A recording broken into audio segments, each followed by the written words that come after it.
Hello. Hello, everybody. How are you? Where is everyone? Hey. Hey. Talking to you. Alright. Gather round, kiddies. This is the Crypt Keeper. No, that's something else. Wait. Oh yeah, this is a chess stream. And, Thursday analysis Strumming. Joe Strumming.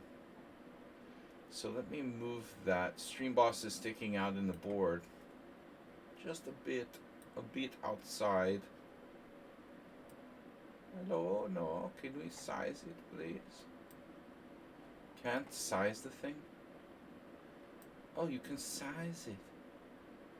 Carocantics. Did I make it bigger?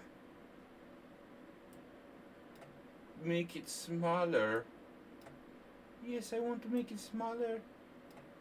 Okay. There. So, we're ready to start. Chess is love for two. Oh, I miss Acerbate. He was always here to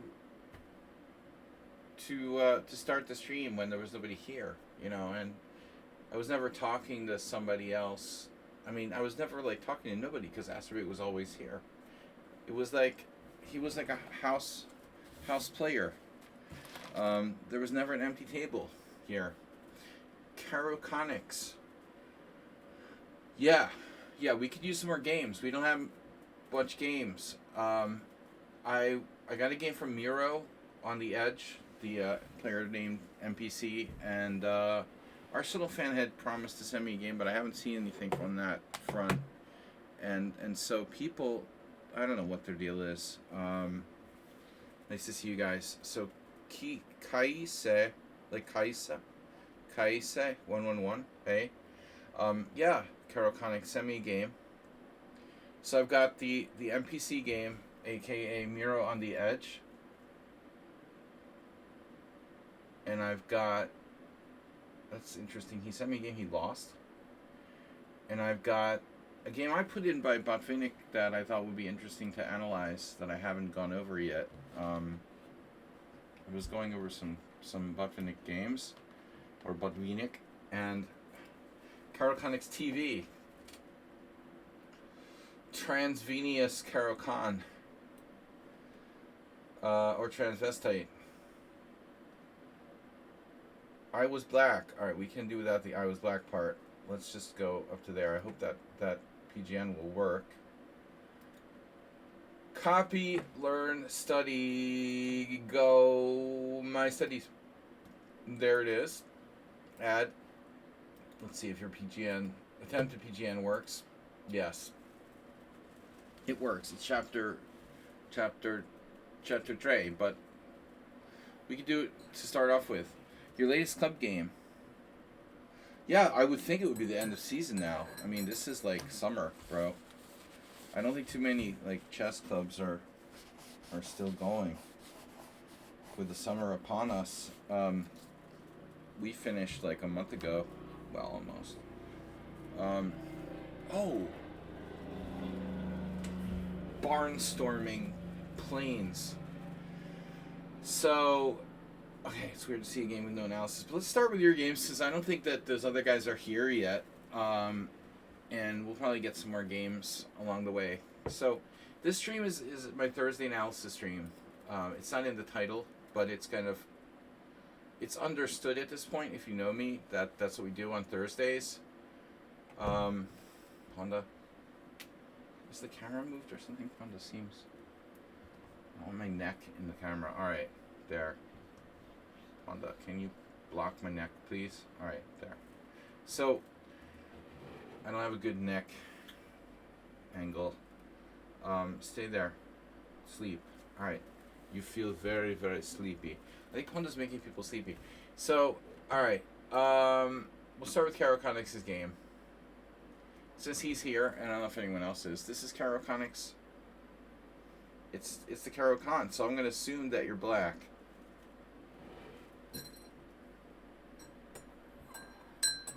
I'm going to assume that you're black, but you could be white. But you don't play e4. All right. At least you don't. That I've seen lately. I'm having my coffee tonight at 6 instead of 7. It's actually almost 7. Fuck. If I drink coffee after 7, I turn into a zombie. Can't sleep all night. So it's close. Anyway. So we're playing Caro-Kann. Caro-Kann. Yeah, the Caro-Kann. It's so exciting. C4. And, well, this could also be a C4 or C6 move order, but you have another option here that Hikaru played against me in Blitz once, E5. I don't think that it's better than the normal move. It's probably slightly worse. So D5. And yeah, I mean, white's normally always taking ED here. I mean, we looked at a funny gambit somewhere with one of my students. Some people play this weird thing like take, and queen b3. Is that right? Am I making this up, or is this a real thing? I think I'm making this up. I feel like I'm making this up. I forget. Anyway, it doesn't matter. Alright. That doesn't matter. Just pretend I didn't say that. So, anyway. What's the point of c-takes? I don't think there's any value in c-takes. I mean, you're just going to take twice. I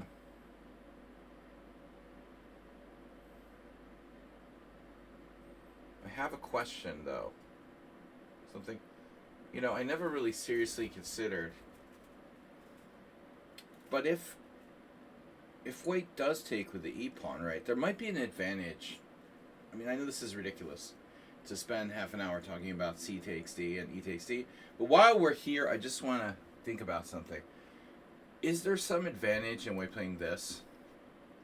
Because just theoretically, if white plays e takes, can't you play knight f6? Like, I would think, like, you can do that. Like, you don't even have to recapture. Right? Although most people probably don't even think about this. I figure it's good. I mean, because taking the pawn is just one of those really bad lines. So, whereas if you take the other way, here's my point. Knight f6 isn't as good here. You know what I mean? I don't know if this means anything, but I'm just making this weird, kind of obscure point that Dreyev does it anyway against Sulskis. But I guess the one thing at the end of the day that I would wonder about would be like, can't white play e5? But maybe that's not even the best move. Of course e5 is playable, but I guess white can play knight c3. And I don't know what that becomes. So what are we going to see? Does Dreyev have something here? No, Dreyev went through that phase. Actually, he was playing the Caro-Kann a lot. When I knew him back in the 90s, he was playing the Caro-Kann. But knight c3, c takes d, e5. This is where it gets really weird. Now we could play like d4 or knight e4. It's basically, I guess we transpose to a kind of like a Floor McKennis line, don't we? Anyway, okay. The takeaway from all this stuff that I'm talking about is that you can think about being like Alexei and doing some kind of weird move that maybe white isn't as well prepared for. This is a really especially interesting move because here you're cutting out some variations, I would think. Yes, there's some weird stuff like queen a4.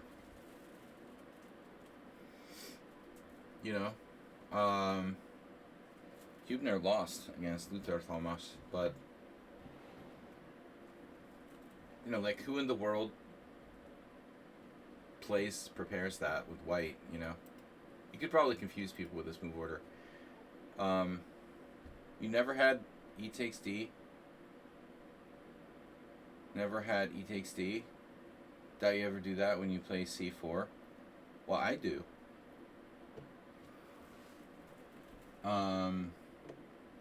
Alright, so C takes D, E takes D, knight F6. And then normally white will play bishop E5 check, or queen A4 check. Those are the two main variations that don't just transpose back into a normal Panov.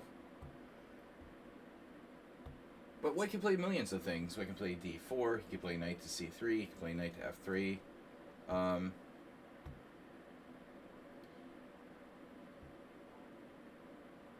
So this is a variation I haven't looked at, but I know like the computer doesn't love it, and you know, theoretically it was always a line that sort of confused me. In the old books, it wasn't well understood. There weren't that many examples before computer. I remember I had this old book in the Caro-Kann. I mean, there's pretty limited, like Caro-Kann for the tournament player by Alexei Swayton. It was like published in the early 90s. I mean, that was like handful of games that were important for this variation. So here you can play it like a Scandinavian with bishop d7, or you can play knight d7, and knight d7 is playing it like a like a knight f6 Scandinavian. But I'm trying to remember like what the deal is with bishop d7, queen b3.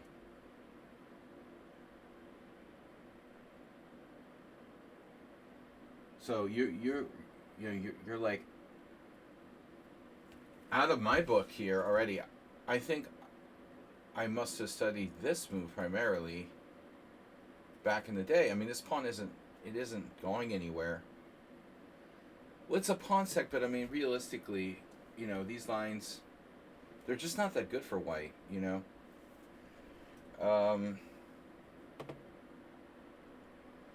So you just play g6 and bishop g7. I mean, you sack the pawn long term, but white has a bad structure. In my experience, it's harder to play white than it is to play black, you know, with a bad structure. So that's the main move.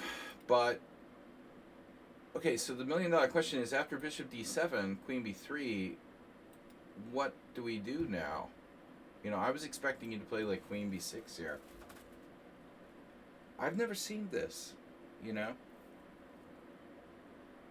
I mean, I've never seen what you did here with e6. This is totally, like, new, from my perspective.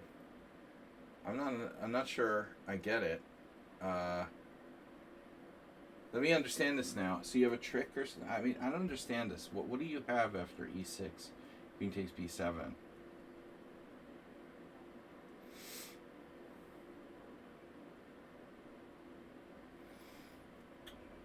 e6, queen takes b7. I don't understand. What am I missing? Knight takes d5. You have some sort of sick computer-like stuff. You trap his queen on a8. Dude, there's 4 games in the database here. Pop Petra 2020. Putinavicius. So queen takes b7. And so you're offering the rook on a8. And both of these games are since 2022. But I mean, you know, this is a totally new thing. I mean, did you just like did you prepare that? I mean, how do you have the knowledge of this obscure variation? Knight takes d5 and the queen gets trapped. Your course.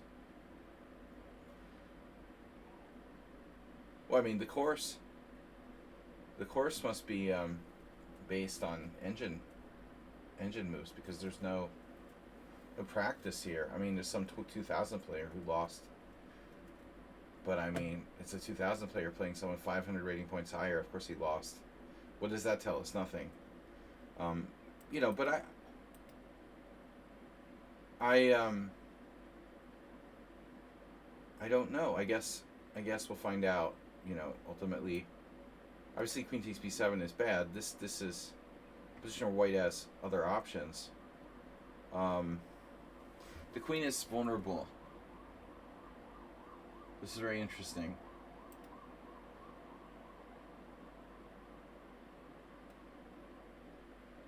So you can see knight a6, popular move. Yeah, in fact, my friend had a game with Alexander, 2009. Queen b6 looks pretty solid, but you may not want to trade queens at this point. This is actually good for you, though. I think anytime white trades on b6 is good for black. But I mean, ultimately, I think knight d7 is a good line. So, okay. By the way, yes, on this here, you can take with black either way on d5. I understand that.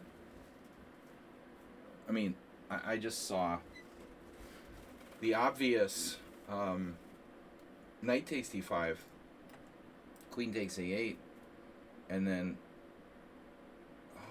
okay, like queen c8, right? I just assume we're trapping the queen, but it's not as good. I get it. Okay, it's not as good. There's a couple problems, because if you try to do like bishop c6, white might have a way out with like bishop e5, and if you try to do knight, he's out with the queen here. So there is a game, though, with knight takes d5 by this Lithuanian GM. White played knight c3. Check out what this guy did. This is crazy. He plays knight c6, so he doesn't sack the rook again. By the way, if this guy grabs the queen here,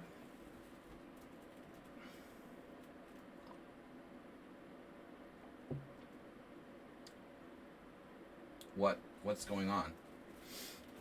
Is it queen b6, do you think?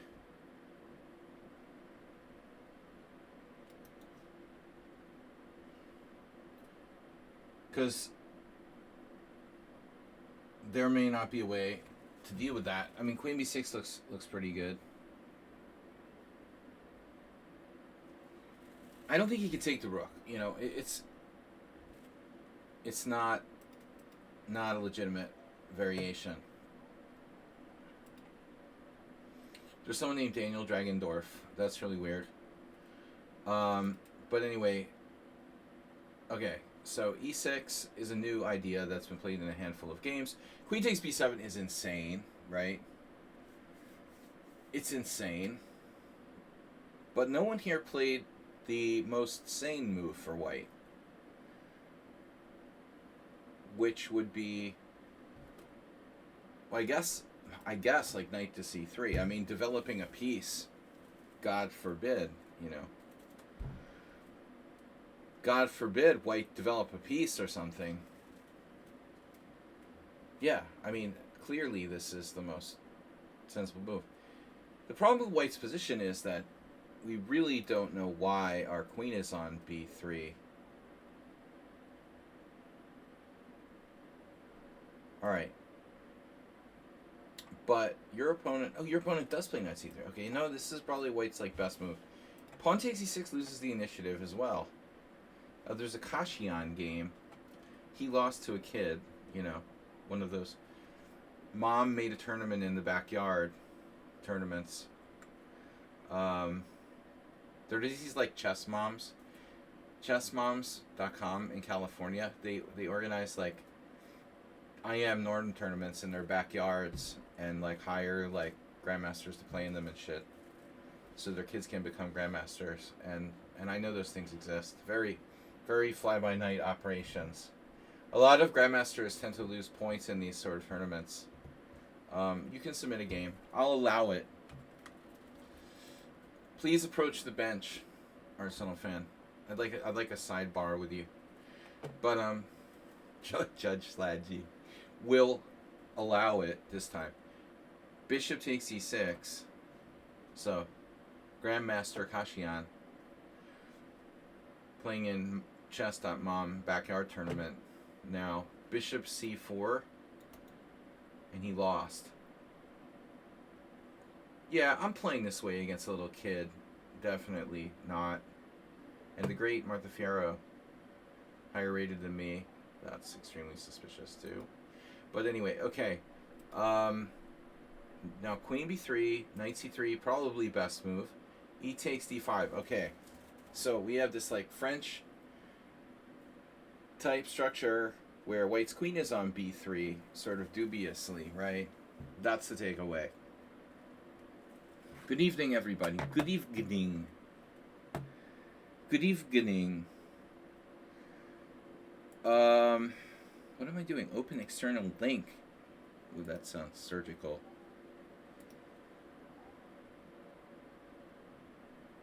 What am I gonna do? Open link. Oh no. Scared. Alright.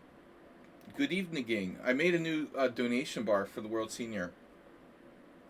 Just because you guys are very interested, I know. Let me put this Arsenal fan. We have to get right to Arsenal fan. Right to the mom. Study. Here. Okay. That's in. Alright, straight to the mom. So, back to where we were. Caro-Connix with black and okay. I like the structure better after knight takes d5. But admittedly, like, say you do knight takes d5 instead, right? Sorry. e6. Wait, what are we saying? I don't know what we're saying. No, I don't like knight takes d5 here. Your guy makes a sensible move. It's your turn. Okay. You take with the pawn, and then he's greedy and takes the pawn on d5. Greedy. Well, the pawn's not... Yeah, development is more important than grabbing pawns, but, you know, it really depends. Like, white's queen is misplaced, and his king's in the center. Your king's in the center, but you're going to get out more quickly. He doesn't have to take this pawn. b7 is clearly possible. He's probably not getting trapped anymore, but there are several problems. But I do think this should be considered, and I think that the problem is going to be like knight c6 and problems with this and this, you know. Not like trapping the queen necessarily, but other things. Objectively, white should probably bail out and be like, okay, I'm sorry, I played this crap, and play something sensible here. Like, for example, knight f3, developing a piece, you know.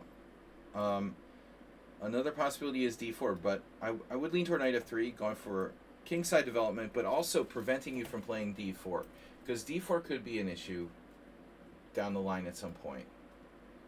But he grabs his pawn. This is like, oh man, dude, you're just, best case scenario, you lost the initiative, right? Worst case scenario, you're gonna get wiped. Now black takes on d5, but I don't know if you should take on d5 or not. You like sacking pawns. I've got that impression, Caro-Connix. It doesn't look like you're obligated to trade knights on d5. The other obvious move, oh, there's a problem with queen e3. Queen e3 check. Queen e3 check is a move, but I don't know if it's even relevant, you know, honestly. I mean, like, say you play knight c6, okay?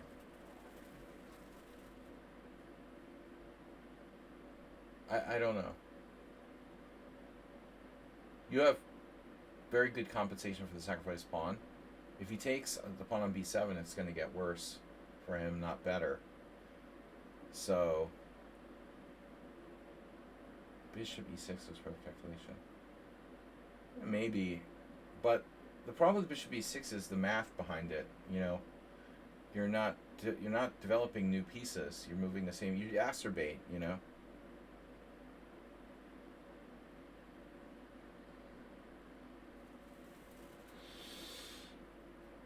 Okay, I mean, in his defense, his queen is nice and centralized on d5. All I'm saying is, like, If you play this move, you might give him more ways to go wrong. I mean, okay, queen e3 check, that might be the issue. Maybe Arsenal fans variation as a relative in like this or something. This could be a problem, actually. That I don't love. Queen e3 check looks like a problem, actually. So maybe you did have to do that. I mean, Arsenal talks about this. I'm skeptical of, I'm definitely skeptical of the lack of development here. Queen takes b7, bishop b5, check. All right, so you take, but what's the big idea?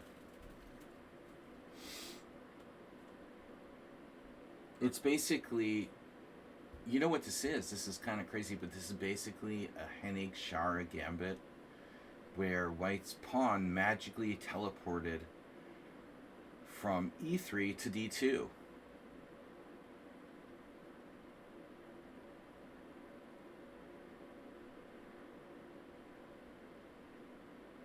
So knight c6. You played queen e7 check. Now Alonso Zapata is going to freak out.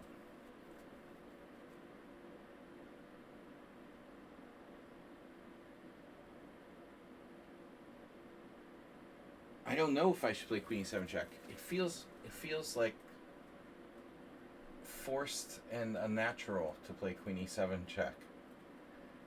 It's always best to play like natural moves. So I would think it would be knight c6 here.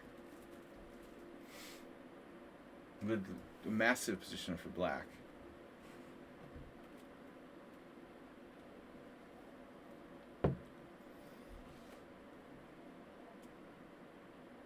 Queen e7 check has a problem. Karakhanix, that's not really normal, bro. You say you're still in prep at 13. This variation you'll never see again in your life. I mean, that's weird, but okay. I mean, that's a lot of memorization. I couldn't imagine how that's possible. There's more important things to study than this. This is already... You don't need to study beyond this. I mean, this is already like a massive position for black. You should like stop there in your home analysis or your course or whatever. And this... We don't need to waste time memorizing like moves after this, in my opinion. This is like clear advantage to black next. Let's put some focus on something like more important. To know this position, what happened in the game beyond this is like memorizing the dictionary or something, Not sure if that's a good use of your time, but queen e7 check looks unnatural because you're blocking your bishop on f8. It might be good, but this has got to be good. I'm sure this is good. I'm absolutely certain. You count arrows. Maybe the computer says this is better, but I'm satisfied with knight c6. And you don't need to win a pawn back to have a clear advantage here. So, queen e7 check. You don't need to checkmate and have a clear advantage here. Queen e7 check. Now, white played king d1. I mean, seriously? Nobody in the right mind plays king d1 or analyzes king d1. Okay? Knight e2 is very awkward because it blocks white up into a little box. It looks like he has to play bishop e2. I mean, I get that there's a problem, huh? So bishop e2, bishop c6, this is basically the tactical justification. Is there any way white can mitigate that? With some bishop e5 check, some checks or something? Probably not, huh? So that's the secret point of queen e7. If that's the case, then maybe he does have to try knight e2. But this is really bad as well. Okay, so this is the secret point behind queen e7. I would have been satisfied to play knight c6. But this is like... I'd rather lose the exchange than put my king on d1. I mean, which is worse? Like, going here, queen e7 check, going here, walking into this, and like, losing an exchange or something? How much does white have to lose here, by the way? There's a check on c8. I guess that doesn't help us much, huh?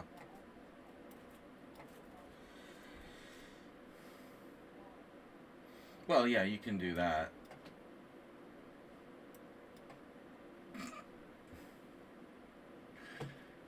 Whatever. I mean, King D1 is worse than losing the exchange, I think.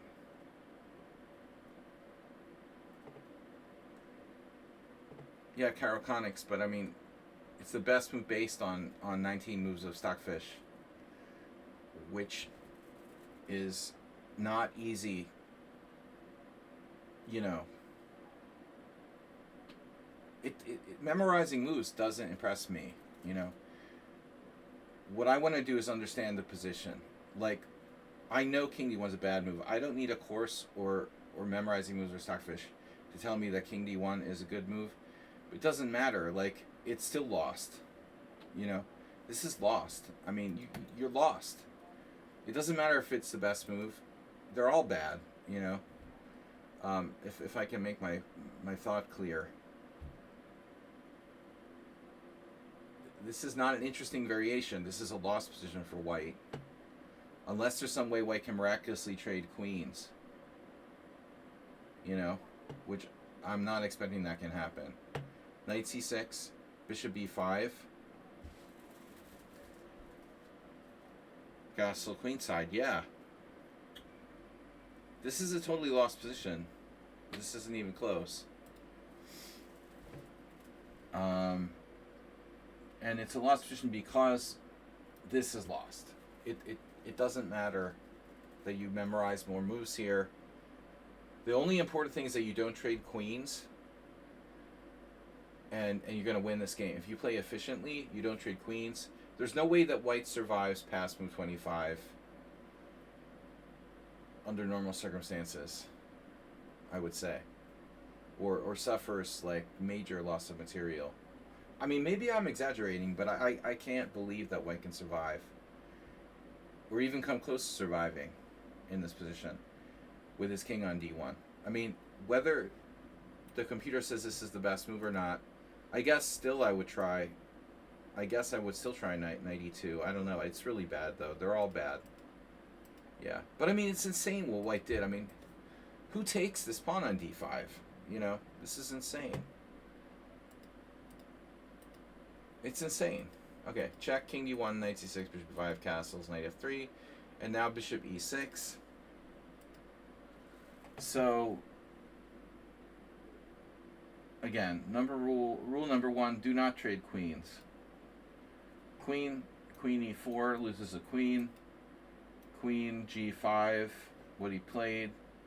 Queen g5, queen h5, queen b4. Bishop takes c6, trading off his only developed piece. B takes c. Rook e1, trying to get developed. Okay, good try. Now there's this. You have a draw if you want with bishop b3 check. That's good news, right? That's what you wanted to hear.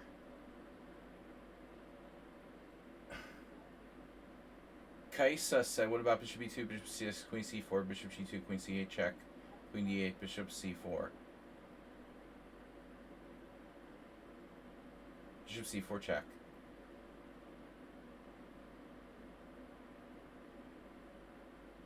You mean bishop e5 check.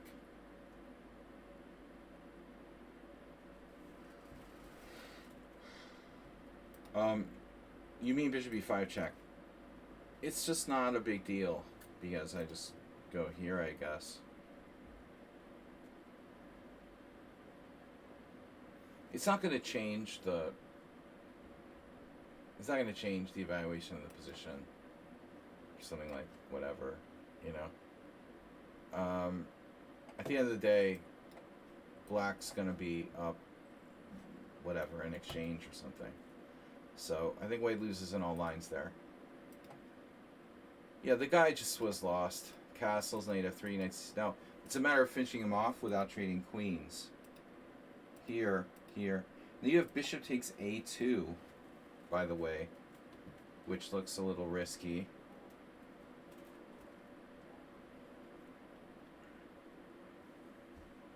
Hello, Mad NPC. played bishop c5, which, you know, develops a piece. But I'm curious here. If we win like an exchange, we should be winning. So you have queen a4 check.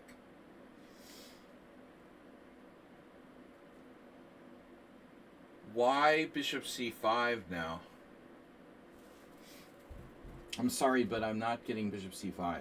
You just want to take the pawn on f2. But I guess everything's good. Like, black has many good moves here. So, it's just that bishop c5 is, like, not a very forcing move. I would assume you have much more forcing moves. Black has a million wins. I would think this wins. He has to play, I mean, you know, king e2, bishop c4 is suicide, so he has to play b3, and he has to give you this guy here. But there's a problem with these checks, I suppose. I don't know how serious this problem is. It does look a little messy, you know. I don't really want to trade off your late score bishop, and I agree you're not really developing. So bishop c5, preparing rook e8.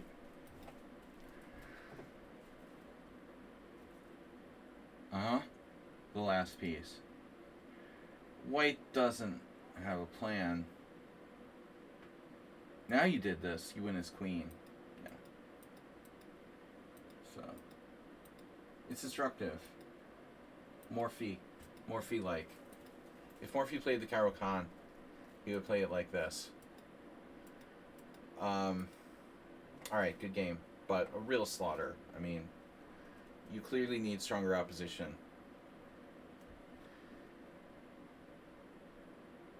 Alright, so that guy, like, got wasted, but I mean, you know, I mean, this is not,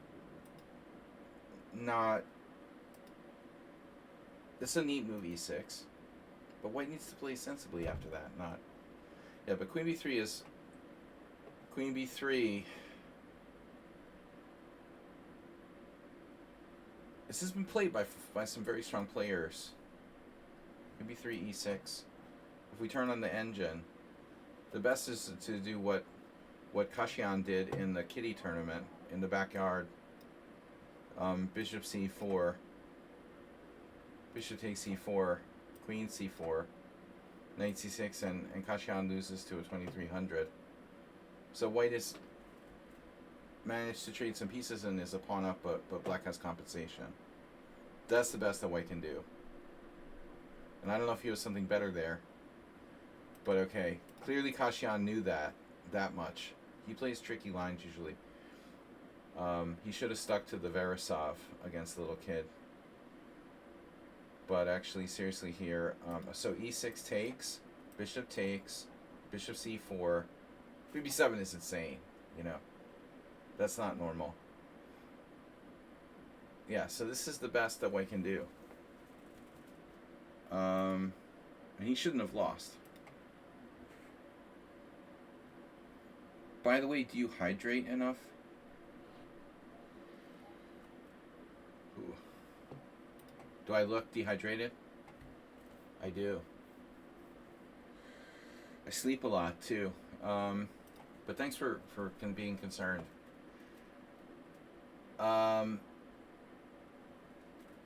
We got a game from our director. Sire. That goes in the odd question of the day. Thank you for your concern. Learn, study. Speaking of hydrate, though, I wouldn't mind a little water, actually. I have coffee now, and I needed the coffee, but I could use some water now that you mention it. Thanks for reminding me. Add a new chapter, paste here. I have my water somewhere, just a minute. And we'll get back to Arsenal fan versus Miro on the edge. Where's my water? Ow. Alright. So Caro-Kann, that was a nice miniature. Clearly not a sharp player. Sharpest tool in the shed with white. So we have double Arsenal fans today. Double Arsenal fans. Thank God it's not. Thank God it's not another Caro-Kann.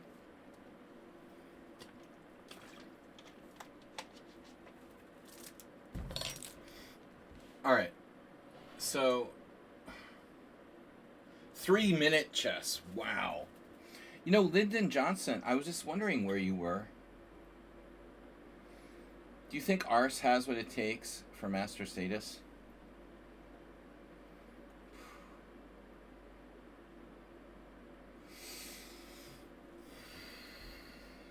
Well, I do, but he's got to be, you know, determined, and I don't think he plays over the board, you know, enough. I mean, with a family and you know, responsibilities at the pub. I'm not sure I could get to master status if I had to redo it at this stage. He has the potential, of course, but it would take you know, a lot of commitment. I think that if he played a lot more over the board chess, he could do it. But he would have to, like, you know, triple the amount of over the board chess he plays or something like that. Because ultimately, you can get to be good at blitz online, but you're still, you know, I have to beat like 20 FIDE Masters to gain 100 rating points. Say Arsenal is like, say he naturally reaches 2,000 UES, ECF, or whatever, okay, in the next whatever. I don't know what his max rating was. Let's just say Arsenal is, for argument's sake, 2,000 ECF. He might be a little lower than that. To gain 200 points to become an ECF master, or whatever the hell, he has to beat, you know, like 50 dudes. Like, you know, it takes time. But anyway, nice to see you, Lyndon. Hope all is well. Do you approve of the UFC fight going out on at your White House, former White House? Okay, I agree. He has no chance. Arsenal fan versus Miro on the Edge. This is a very high level 3-0 game. I love to go over 3-0 games. So Arsenal is white. Let me do from Miro's side, because this game was submitted by Man NPC. E4, E5, D4. You know, I have a question about this, right? I had this idea. We take on D4, it's like forced, right? Queen takes D4, knight C6. Now, Queen C4 is like the Chinese variation. But the main line is Queen E3. But I was thinking, like, why don't people play G6 more? I played this the other day. You know? I don't understand why more people don't play this. It just seems like G6 is an easy way to play. But anyway, that's just a totally off subject. I mean, let's face it. This is Black's only, like, good move. D5. I always wondered about that. I don't trust it. You know? You know the expression, I don't trust something as far as it can throw it?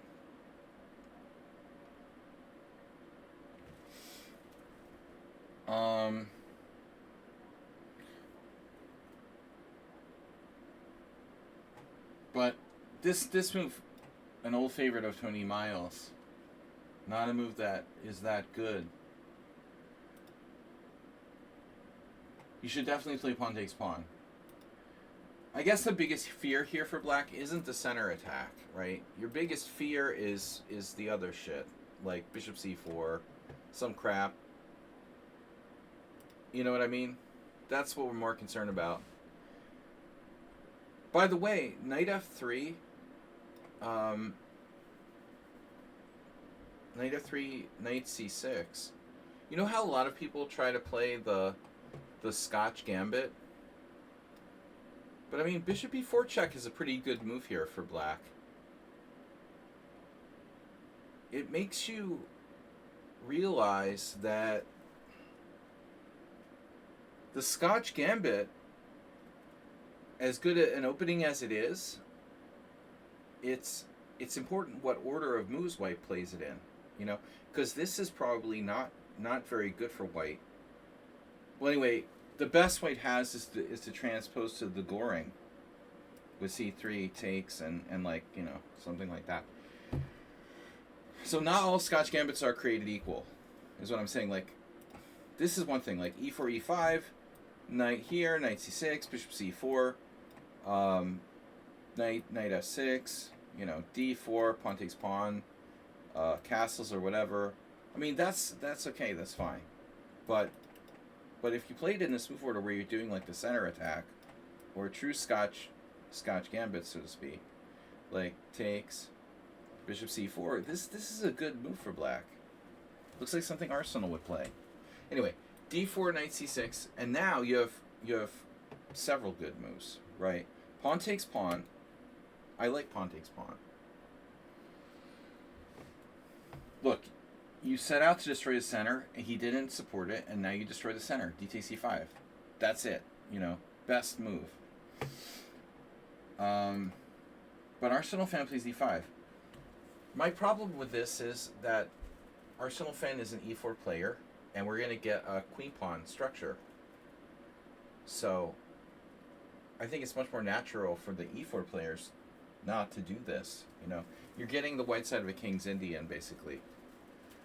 Maybe it's a good King's Indian, but still, you know, it's more of a King's Indian structure than an e4. Just from personal experience and being practical, I like this line better. After takes, by the way, knight takes e5. This is an important line. The main line is knight f3, which isn't very sexy, you know. But I kind of like f4. And another move that you can play is also, of course, knight to c3. Yeah, probably f4 is my favorite. I like that.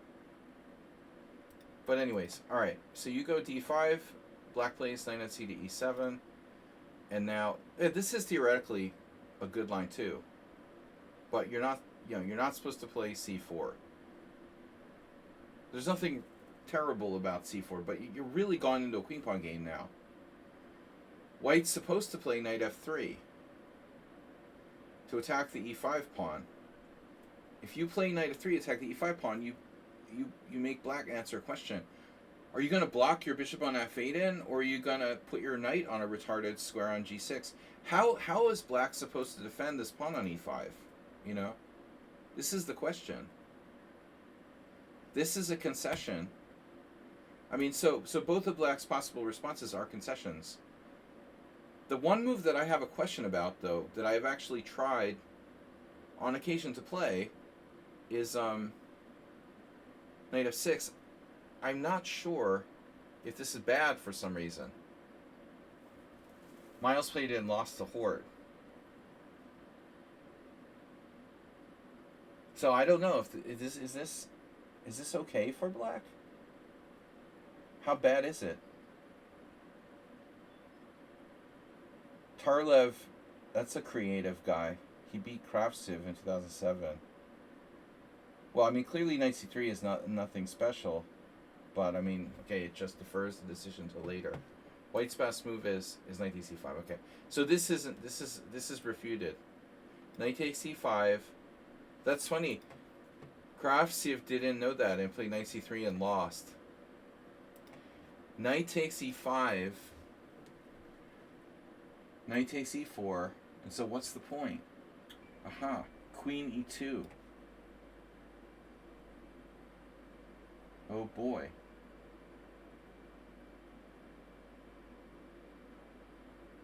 Yeah, and you'd think, well, why can't I just play knight f6 here? Oh no. Oh no. Oh no, d6? I've never looked at this. This is the best. Knight c4 with a subtle threat. Oh man, it just gets worse and worse. Queen c7. At least I have a flight square. Knight c3. Ugh. This is horrible. I can't watch. Alright, so anyway, the answer to that question. Knight f6 is not a legitimate move. I've played this in a bunch of blitz games and tricked people, not knowing it isn't good, okay? So it's not an option. And knight g6 is h4, and you've got a good position. Black has to play h5.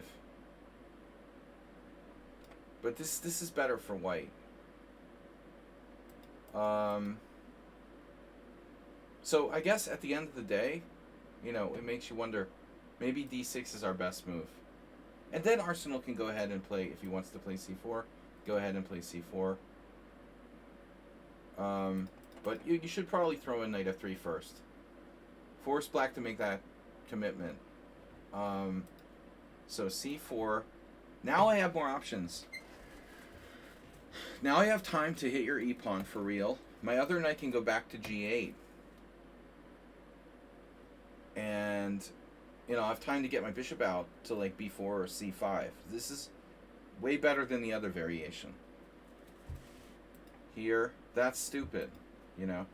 I mean, d6 just transposes, but you're also making an accuracy. So you should play knight g6 or knight f6. Why not knight f6? I guess it doesn't really matter that much. But it does give you the option to go back here. You know, which is serious. I'm serious. Knight c3. I think I tried this in a game. There's a problem, though. Isn't there with knight g8? Yeah, it's a little awkward. We have to go here. This isn't that bad, but what do we do? We still have to play h5. The problem is that h5 is always a concession. h5 is always going to be kind of unfavorable for black. I was thinking about knight g8.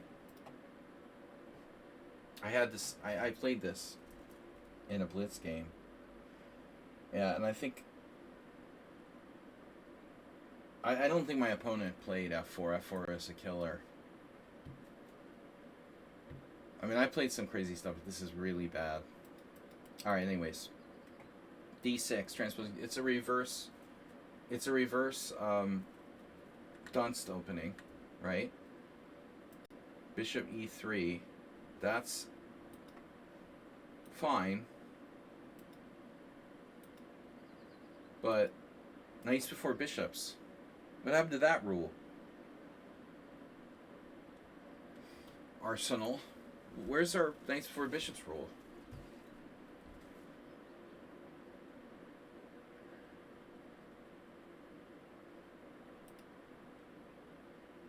Single digits, like weight-wise? Or... yeah. We don't get involved in personal details here. Why don't you do an investigation on Acerbate? If you're bored. Bishop e3, concretely planning on c5.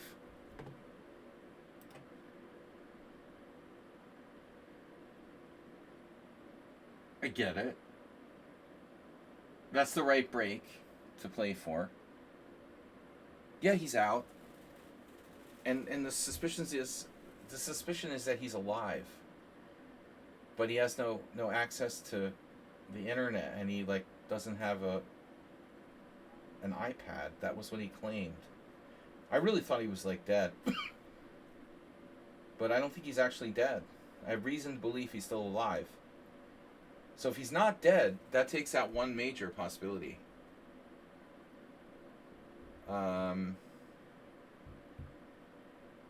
He's still registered. He has a new photo. And he doesn't look that bad. The funny thing is his new photo looks better than the last one from like February or whatever, or March. He came to my stream for 9 years.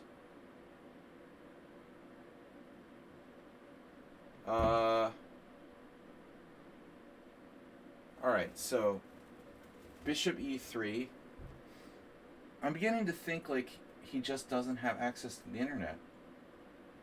Bishop e3, and now g6. Well, I don't think that white can stop c5, at least not for long. So g6. Knight f6 is playable too. f5 is risky. And then you play b6, yeah. b6. There's an expression in English, right? The disease is, I mean, the cure is worse than the disease. How do you say that? Yeah, the cure is worse than the disease. So, b6 is the cure.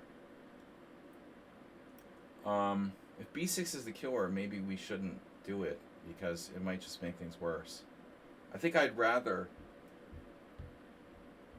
not play b6 and just accept that he's going to play c5. Because b6 like weakens our light squares.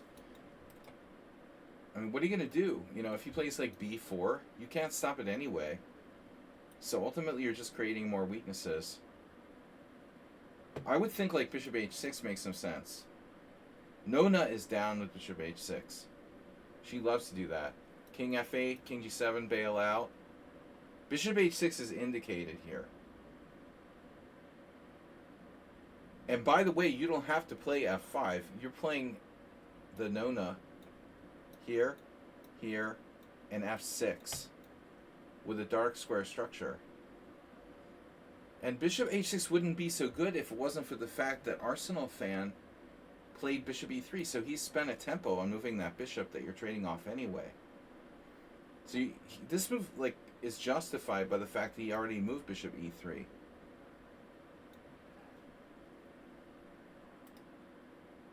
I'm not saying that black like equalizes. White still has a space advantage. But I do think that you should play it. Klinger here, who is a good player, I never met him personally. He was the same generation of friends with some of my Hungarian friends. He's an Austrian GM. He used to hang out with my friends. I know he was in that same generation. I think he plays poker too. Or used to. Bishop g7 though is like, yeah, it's a kind of modern King's Indian type thing. Well, I mean, this has potential. It's a good defender, and we're dissuading white maybe from thinking about f4. Yeah, but you see after g4, white has a very good modern. Or c5, and I talked about this position. This position came up recently. Didn't I play this against one of you guys for the first time like a couple weeks ago?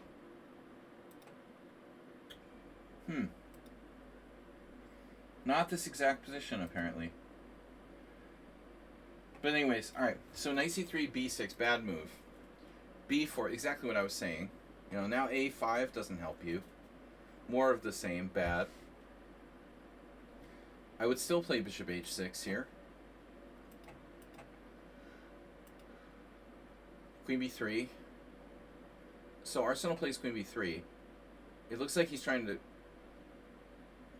consider the possibility of queenside castling. Ars could certainly play c5. I don't see any reason to wait.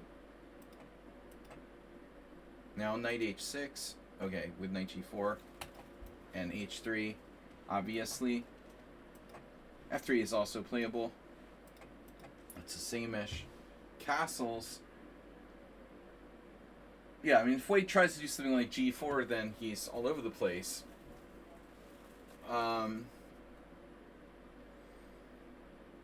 But basically the question is now, what are you doing if black plays f5? Are you talking about the new picture of him with long beard? Oh, he's had the beard going on for a while, but there was like a couple pictures where he looked utterly like horrible and homeless, and he looks cleaned up in the latest picture. So he's had much worse pictures I've seen. I mean, he's had the beard for a long time, it looks like. but he looks a little better in the last picture for a dead guy. You know. Now, if he's in jail, does he put new pictures in the in the sex registry?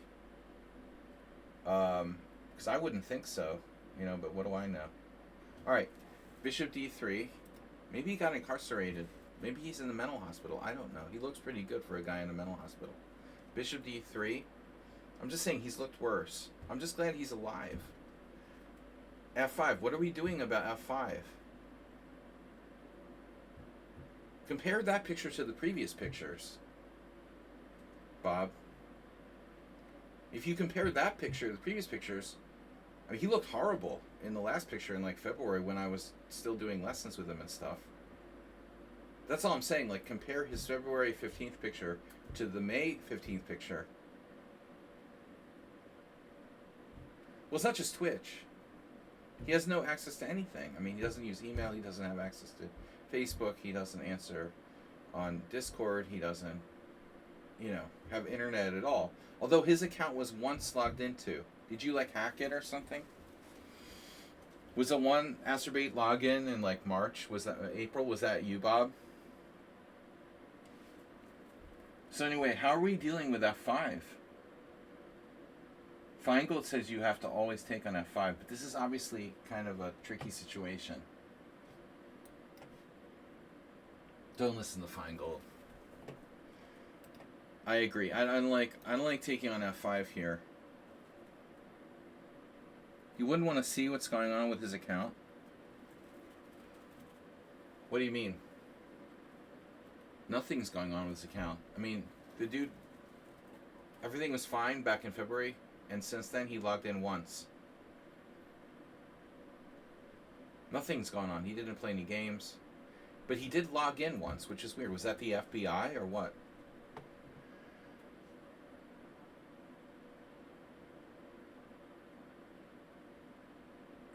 Oh, you wouldn't want to hack his account. Oh, no. Oh, come on.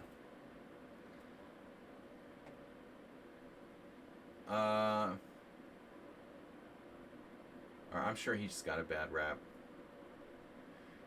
I don't think he's, I don't think he's schizophrenic. I really don't. I'm not a licensed psychiatrist.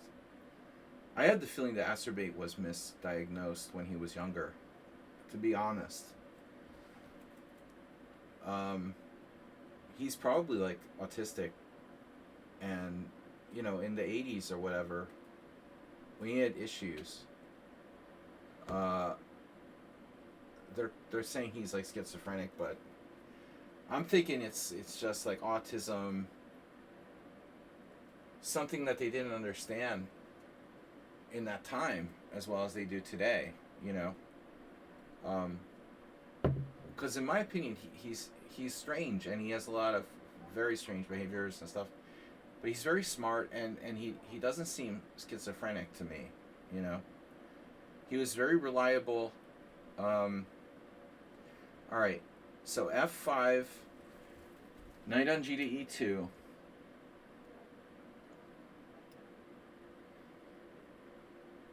F4,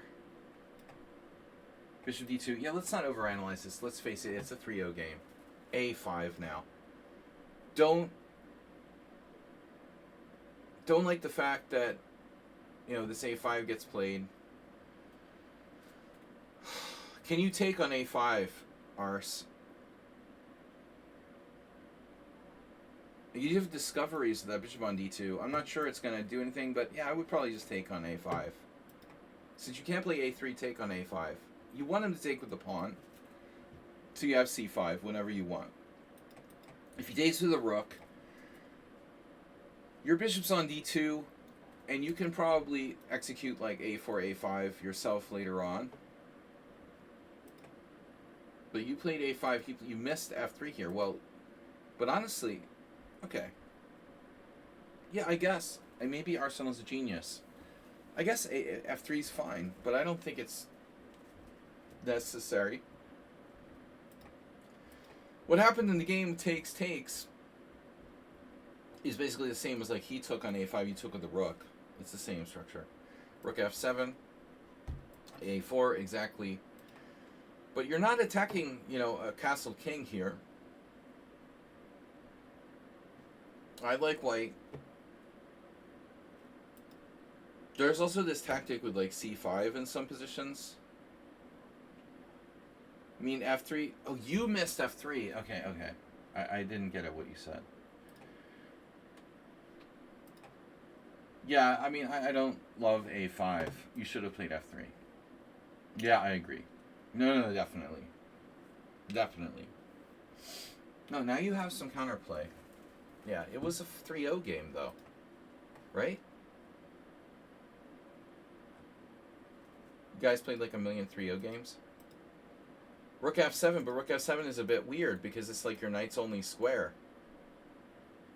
So you're playing as rook f7, bishop f8, rook g7, like a King's Indian. Here, king h8, knight g8. But I mean, you can't do g5, g4 with the guy's rook on h1. You're not threatening anything. I love the Korchnoi king d1 maneuver. But I have lost games like this to people, huh? Morales beat me in a game like this a couple weeks ago. And Arsenal got in this a5. And c5 doesn't work. Beautiful play by Ars. Sorry. I mean, I don't mean to take sides, but... You have a tactic with c5? Oh, no.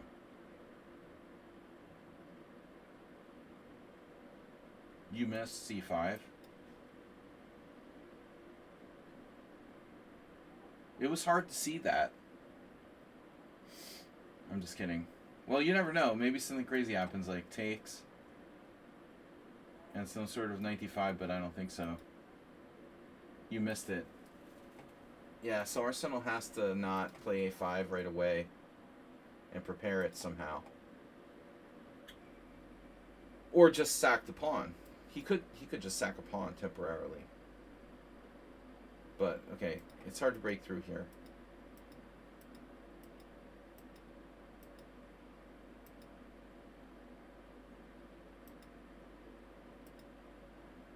White needs to play for c5. And it doesn't matter if you sack a pawn.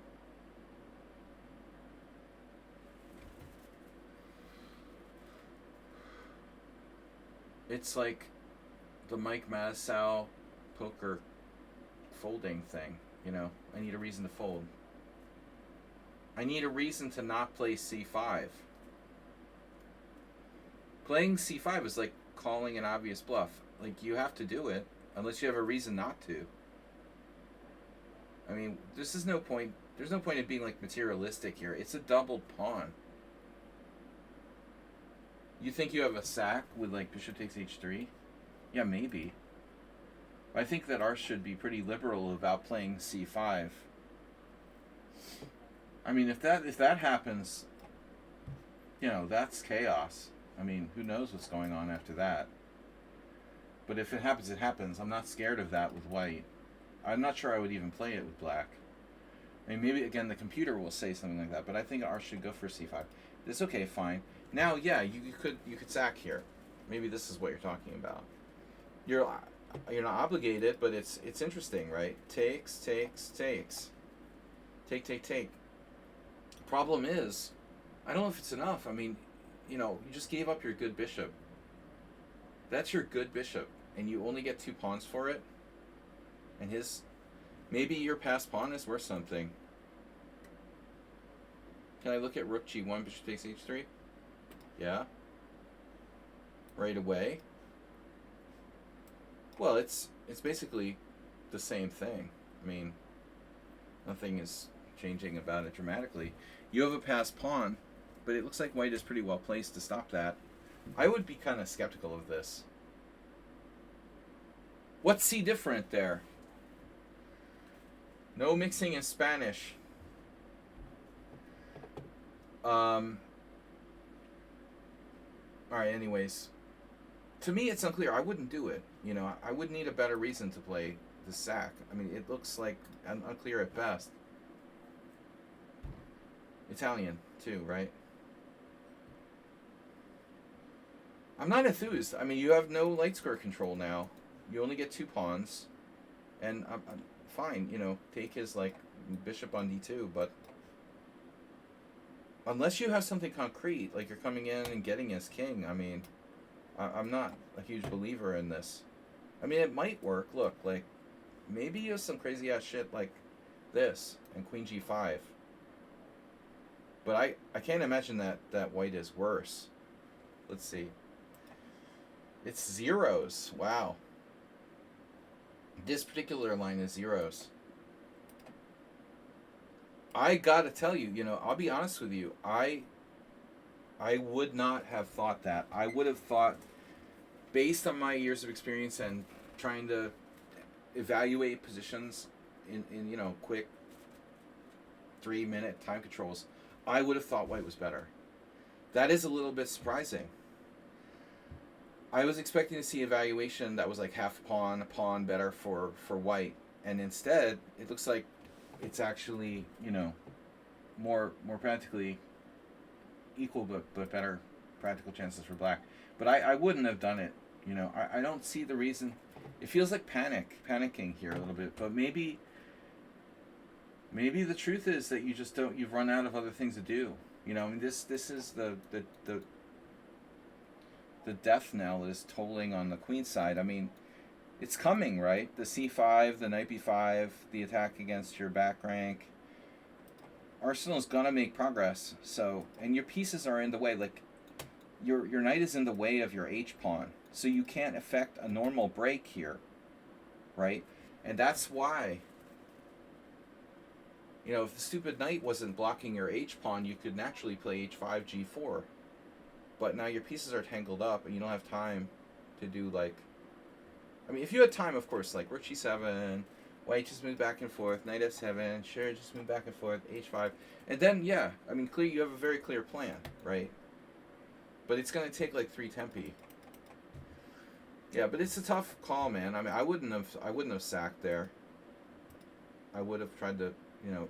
Here, you're like, okay, you're attacked, so you want to consider it. You still... played it safe, but now Arsenal has knight takes, and now you lost the pawn. And now if you take on h3, he just recaptures. There's some other shit too, like bishop takes h3, pawn takes h3, knight takes, rook g2, for example. You know, to keep an eye on the g5 pawn. It's complicated. But after knight takes c7, you did bishop a4 check. I think this is bad. Because you gave up your good bishop and you didn't break up his queen side or king side, whatever side that is. Okay, his rook is tied down. It's a bad situation for that rook to be tied down. That's not great for white either. Black is like got this ridiculous knight on h6.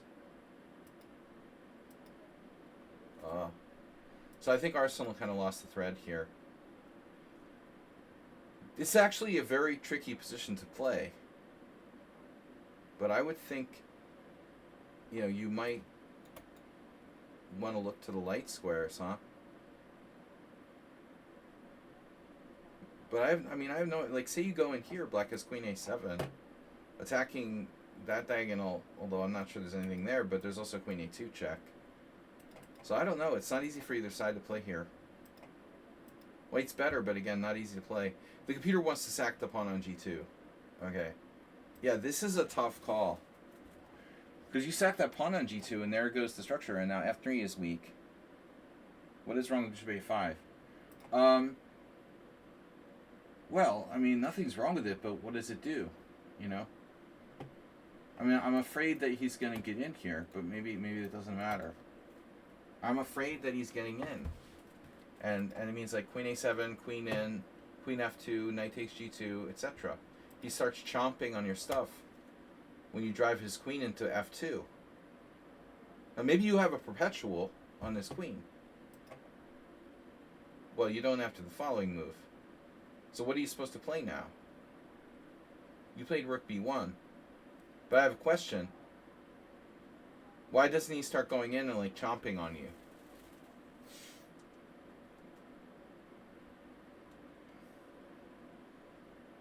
It's just like chomp, chomp. You know, very simple. Takes here, and then I'm going to chomp and take this and check here and take that. Rook b8, what does rook b8 do? What does it do? I don't understand what this does. What does this do? It's like super protected. f8's protected. I'm just chomping.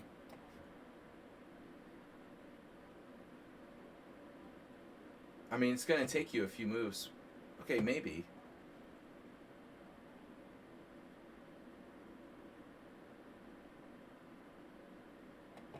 I don't see, like, white having any direct threats yet.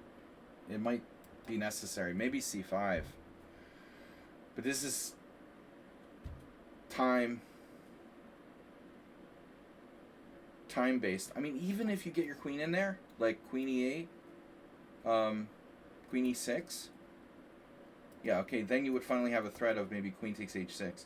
I mean, black's got to eventually have some threats of his own too. But anyways, all right, rook b1.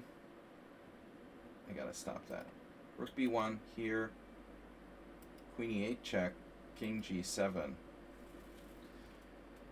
So now rook b8 threatening queen h8. Your bishop's hanging. And he escapes to g6. Okay. So you go back. And then that's ugly. And his king's snug as a bug in a proverbial rug. So this bishop... You know what the problem with white's position is? His stupid light square bishop. White's up a pawn, but, you know, he has a bad bishop too. Without the c5 break, white doesn't have anything. Without the c5 break, white's not up a pawn, you know. But it looks like g2 is going to drop.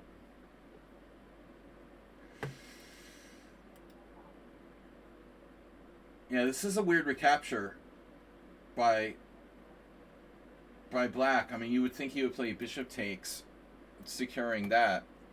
He takes to the rook, but now d6 is... Oh, I see, knight f7. Very good, okay.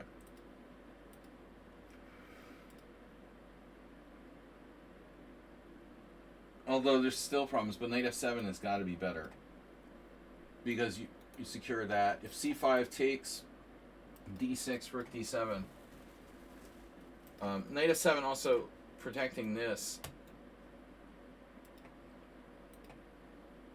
Arsenal's got to get in c5.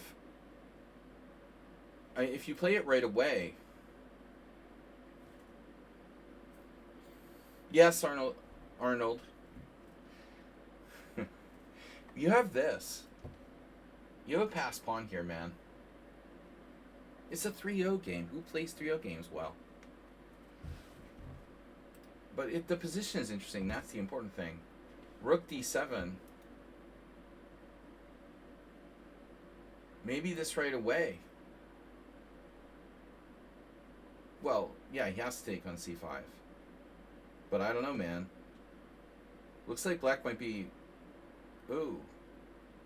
Do you have this? He should have played knight f7, man. I mean, that's his problem piece. I think he's pretty much deep trouble now. This looks like lost. So this is a huge mistake. I mean, knight f7 is way better. And on c5 takes, maybe you can try something like weird. I don't know. I don't know. Let's see. The computer, it wants to go, what? Oh my god, no way. This is impossible, dude. Only like Schumacher would have found this. Dude. Knight d4. Make your bishops great again. It looks like a Schumacher 5-minute game against me. White is winning after knight d4. This didn't happen, but anyway, it's instructive. So even that's not easy. If Arsenal gets his break in the end game, boom. And that looks really strong. Knight f7, but it's too late. Protected passer. Although I'm not sure you should necessarily push. You know, you have the option to play more fluidly with like bishop e5. Yeah, if you played that, I block and report. Sounds like, speaking of acerbate, c6 protected passer looks very good. So he got you, yeah. How can black? It's like move 40. You still didn't take the pawn on g2. Are you allergic? It's over. All right. Anyway, it was an instructive structural game. Arsenal's like king side, queen side break, whatever it is. It won in the end, you know. But I mean, how did black manage to never take the pawn on g2? I mean, how is that possible? The pawn's been hanging for like 17 moves. You know, so MPC played like kind of too defensively. Now we get to see Arsenal fan rematch. Or maybe we'll do something else first. Keep you guys entertained. We'll do something else first. I'm gonna show a game. Do I have the info on this? Let me see. Yeah, let's look at this Botvinnik game. I gotta force you guys to analyze real games. All right. Don't forget to subscribe and like, and hit the like button. Don't forget to donate. Lex Cross has followed. Dub Y has followed. I created a New World Senior 2026 donation bar, and I put in the previous donations for the now defunct summer tournament fund. So the goal is 2,000, smaller than last year due to economic downturn. But this World Senior, it's this important tournament. I need your support. We're going in October to Serbia. Dr. Tripchance, are you not entertained? All right, so yes, that sounds familiar. Vyacheslav Rogozin against Botvinnik, but I want to check the date on this game. Where the hell is it? No, I don't want that. Tags? Okay, tags. Yeah, so 1940. Oh, it was a match they played. Unclear the circumstances of this match. Could have been like a playoff for the... It probably was just a training match or something. Botvinnik was way stronger than Rogozin. I love you. You love me. The gladiator. The gladiator. I love you too. I love you in a gay way. I'm happy. Alright. Panda's happy too. See? Alright. So we will hold off on the Arsenal fan part 2 until after we go through this Grandmaster League game. So Rogozin Botvinnik 1940 match. I think it was a training match because, you know, Botvinnik, it was 1940, okay, like World War II was on, the Soviets were hunkered down, whatever. He was still playing chess. Botvinnik was gonna become world champion in 1945.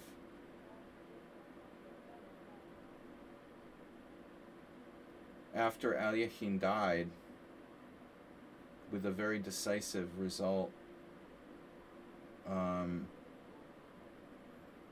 No one could know that. But I do wonder about this match, like, because I think Ragozin was actually like a trainer of one of Botvinnik's close friends. Maybe this was kind of a friendly training match. I'm not sure. But it's interesting that Botvinnik played the Grunfeld because he played a lot of stuff. He played the Nimzo primarily, Nimzo, Stonewall Dutch, kinds of Queen's Gambits. Obviously, he played Semi-Slav, even. D4, Knight f6, C4, G6, Knight C3, and then D5. Botvinnik didn't play that many games in the Grunfeld, but, interesting thing, he wrote the greatest book ever on the Grunfeld, which was later published in English by RHM Press in the 70s. I don't know when that book was written, probably in the 60s. But I've looked at Botvinnik's games, and Smyslov was playing the Grunfeld. Alekhine had played a few Grunfelds. The Grunfeld was like a relative of the King's Indian, and was very much developed, I think, by the Soviet school in that family. But here's a move that's interesting. I think Capablanca actually played Bishop f4. But I'm not sure against Botvinnik. But I'm not sure. He might have played it on move 5.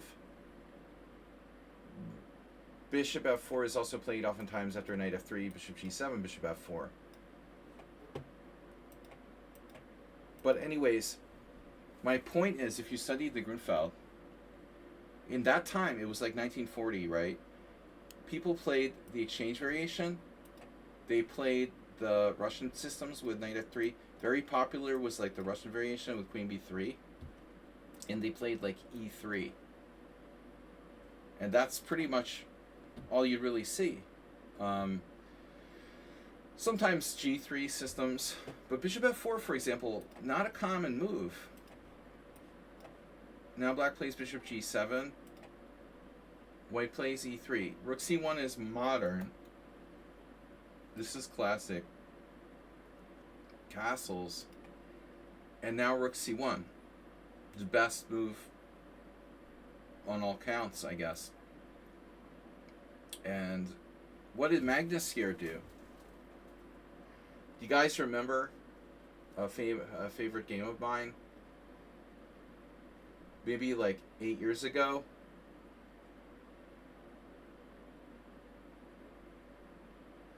Van Velde had a game with Carlsen where he was like, he lost with white against Magnus. I think it was bishop e6.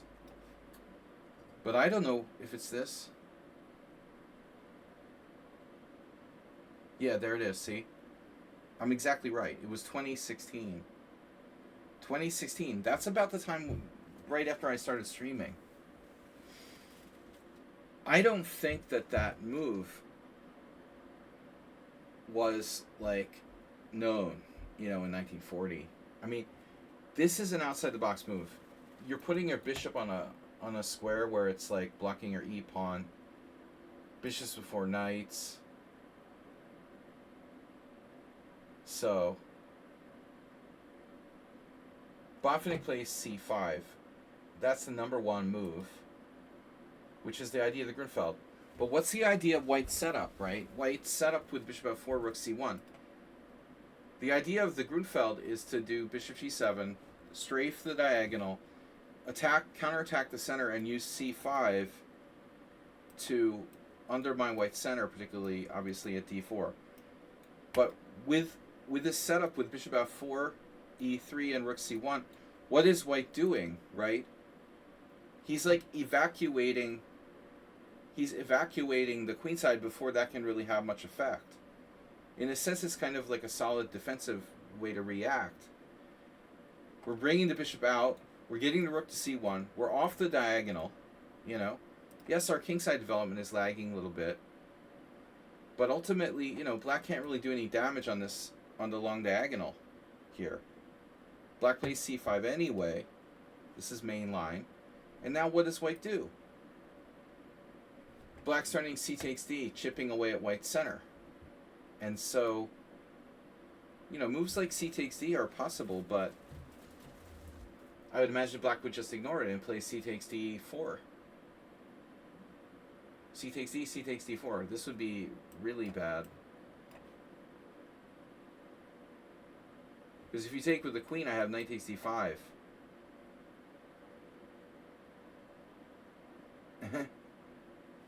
That's funny, right? But anyways, for example, is anybody still here? You guys got bored and you left. There's nobody here what wants to interact. It's like a live last lecture, and nobody wants to interact. Bob is bored out of his mind. Acerbate's not here. Arsenal fans waiting for his game. Just Dr. Tripchance is interested. Okay, fine. D takes c5, giving up the center. But white has frontal pressure here. The rook's on the c file. Why not? And so now bishop e6. Black has a bunch of different moves. I think I've seen this. There's a Magnus game from 04. Wow, 04. He was a baby. Ivan Sokolov beat him in 04. But this is main line now. Bishop e6. Knight f3 developing. Knight c6 developing. And now white to move.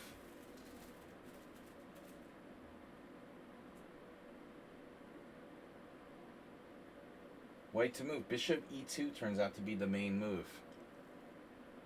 But you figure that's just like wasting a tempo, almost. So what is white supposed to do? Rogozin protects. He protects his c4 with queen a4. Clearly the queen is like misplaced here.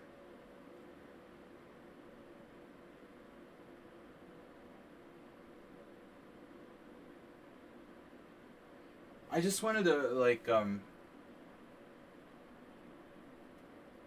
mention the fact that Botvinnik won another really devastating game in this line of the Grunfeld that's in his collection of 100 selected games, where he just absolutely crushed white with a rook sack. And I don't remember if that was Rogozin too. Arsenal fan, that's the point. The Grunfeld is the Catalan.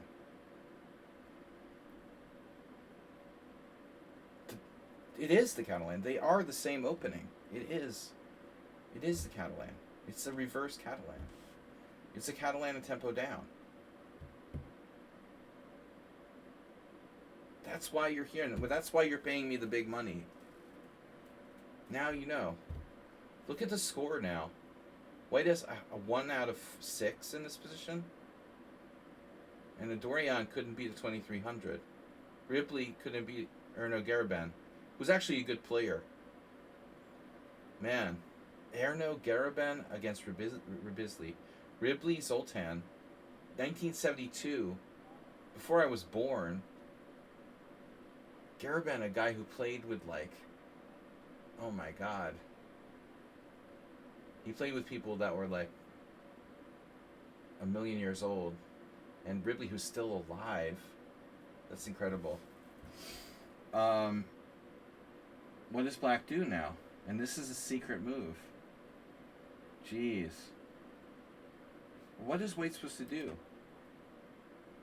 Yeah, bishop e2. Knight g5. Okay, that's a move. Elianov versus Nepomniachtchi. We've seen this.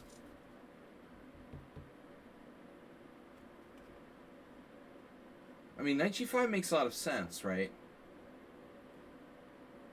But it looks like some people just ignore it and go queen a5 anyway.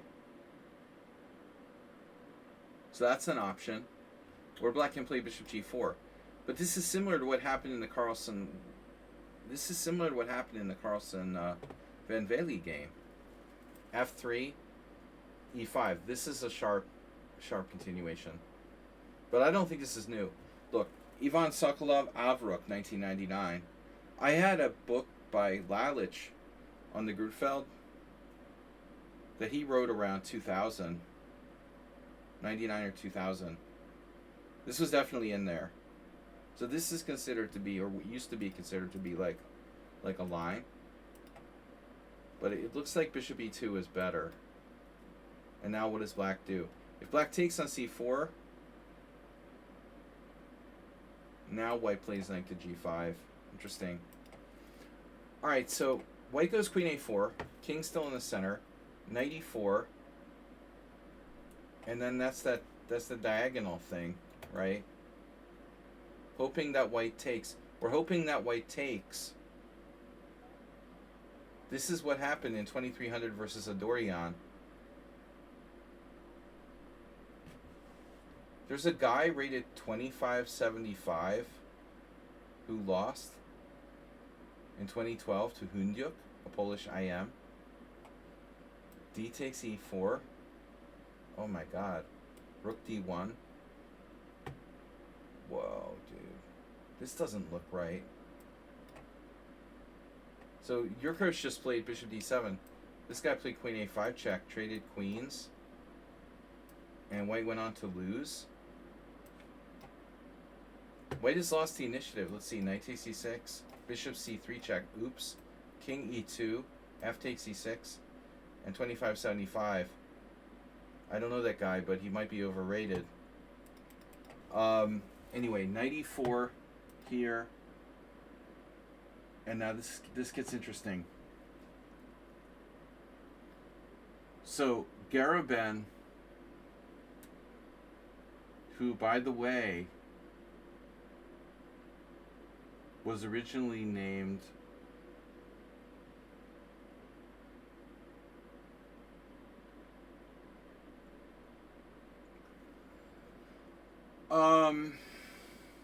he had a German, a Jewish name. Grunfeld. Erno Garabin was a Hungarian Jew, and so he changed his name when the Nazi shit started. He changed his name from Grunfeld, not to be confused with Ernst Grunfeld, very confusing. He changed his name from Grunfeld to Garabin to sound Hungarian, because Garabin is a Hungarian sounding name. He didn't want to be labeled a Jew, so I guess he avoided being picked up by the Hungarian Nazis, and survived, obviously, till 1972. Not a lot of, Hungarian Jews managed to do that, sadly. Bishop e2. Bishop takes c3 check now by Botvinnik. And neither of the other players did that. Check this move out. So, Igor Zugic, Canadian, Serbian, IM, played knight takes c5 here. No, Ribley played knight takes c5. He didn't know the Botvinnik game. Ribley played knight takes c5, which is okay. And interestingly, Zugic, he won a game with knight takes c3, b takes c3, queen a5. How is the evaluation here? It's totally okay for white. But dude, check this move out. Botvinnik outside of the box. This is a Nimzo player playing this move. You know what I mean? That's the kind of move like Gingy would play. Because he plays the Nimzo. The great thing about playing different kind of openings is that it gives you a different perspective. So, wow. Hold on a sec. I'll be right back. Yeah. So bishop takes c3. Giving up bishop for knight in this position. Yeah, but you know what? If you want to win, one of the best ways to win is to create imbalance. And giving up bishop for knight, in my opinion, is one of the ways that many people overlook. Dogmatic thinkers who are like, oh, bishops are better than knights. if you want to beat a weaker player, this is a great move. Bishop takes c3, b takes c3, d takes c4. So now we're looking at a position where, what role does that dark square bishop play? What exactly is it? Is it a pawn? Is it good? I mean, is it going to really have any value in the long term? Because check out white's structure. Bunk, bunk, bunk. Just isolated pawns. So I like this. Knight d4. White doesn't want to just play along and do bishop takes c4.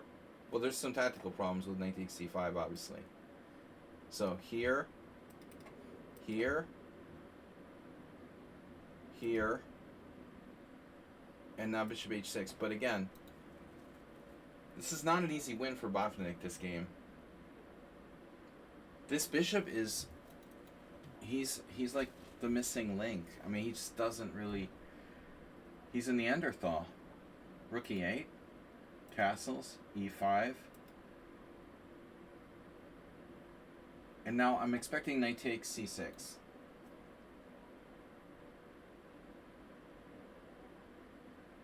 I just want to mention the fact that black has queen h4. At any moment, that could happen. Trapping that bishop on h6. So there's a probable reason, one of the reasons why white plays knight f3 now, because he doesn't like the idea of queen h4 happening. Knight takes c5, queen b5, and now b6. This is scary.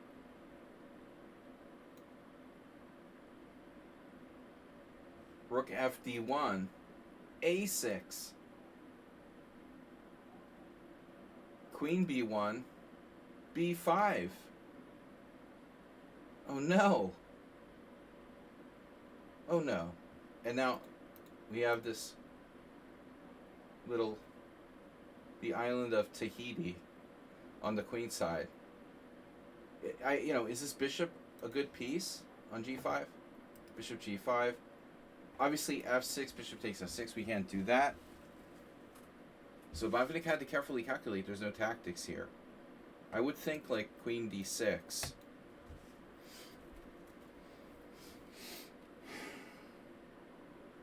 Why would he play queen d7 versus queen d6? I mean, maybe it doesn't make a big difference. Maybe it's because the queen is protected on d7. Ultimately, it doesn't matter that much. But, yeah. Dr. Tripchan's right. So, if I put the queen on d7, this is a move, right? You could never do that with the queen on d6. But with the queen on d7, we can play bishop e4. And after rook takes, maybe bishop takes b1. I don't know. Now white's desperate. He plays a4. Which is a nice idea. I mean, knight takes and e4. So he's fighting back. But e4, oh my god. Oh my god. That's game over, right? But a takes b, attacking the knight. A takes b. And now, you like, queen takes b5, no? But there's maybe a problem.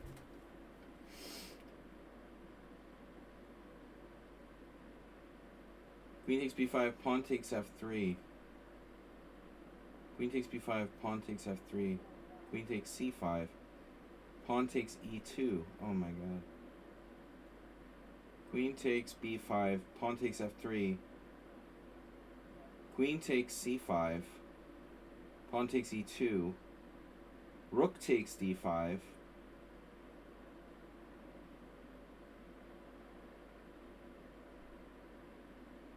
And beat goes on.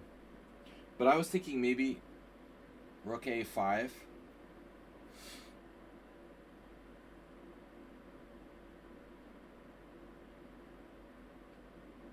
Does rook a5 like kill white if you take this pawn?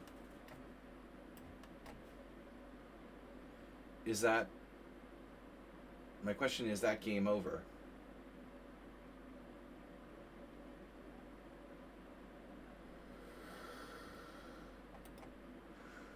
Yeah. Okay. So he had to go here. And actually, this looks like a pretty good move because he's still on b5. So black could plonk this knight in on d3, but we're going to lose our b5 pawn. So this is where it gets surprising, right? Knight takes d4.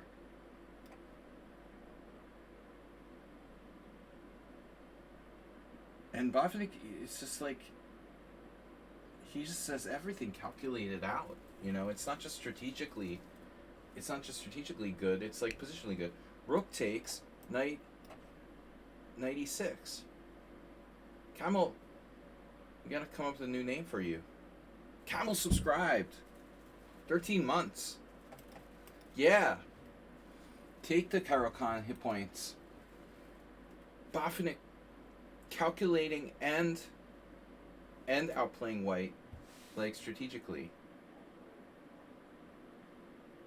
It's not comp for the exchange, but it's like a chance to survive another 15, 20 moves. But okay, no. He has to take with the pawn. And then here, I mean, I guess there's more than one way to kill the wounded wildebeest.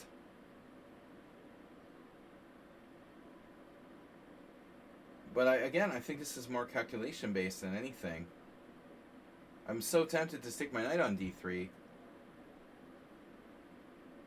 I mean, black has to have a huge advantage here. But maybe white can just kind of survive? I don't know, isn't this a threat? Doesn't white have to take it? Can he possibly survive for very long here? There's not a long queue. Just Arsenal fan. Oh, I got 2 games ahead of you. We can always cancel Arsenal fan. No, there's not a lot of games, Chemical Culture. You're welcome to send me a game. Well, knight f2 or queen f5. Okay, knight f2 is a threat. But I'm just saying, like, isn't this like over? I mean, shouldn't this be over? Is there anything to see here? You know what I mean? I have the feeling no, right? It's totally over. So, maybe it doesn't matter, though, objectively. I mean, what black's space advantage is so big after knight takes d4, e takes d4. His space advantage is so crushing that it doesn't matter if he goes to d3 or the text move. But, okay, objectively, white's only defense is what, like rook c2? And then you have, like you said, knight takes f2. Maybe it's not so ironclad. King takes f2, queen f5 check. King g1, queen takes g5. b5's hanging. Although I have a bad feeling about this. I think the truth is like white's probably busted in all positions. So he goes here. I mean, this is rook a1. Oh, this is horrible. So white sacks the exchange, Arsenal fan style. Queen c2 for the dark square bishop. Chance, you know. Knight c1, queen c1. Maybe Botvinnik will let me mate him.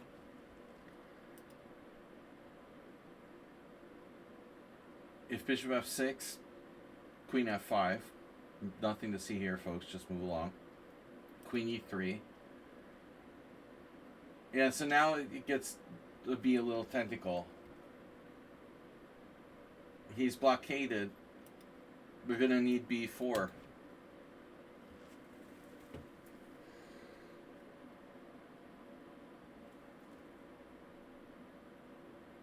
This is the win. The queen side. But my favorite move of the game was bishop takes c3. White has to play on. But he'll never survive against a player like this. Very nice. So what do we do now? He has to take. We push.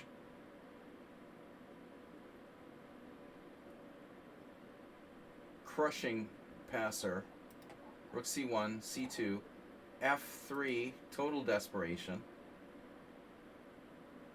You got to give the guy credit for trying. For crying.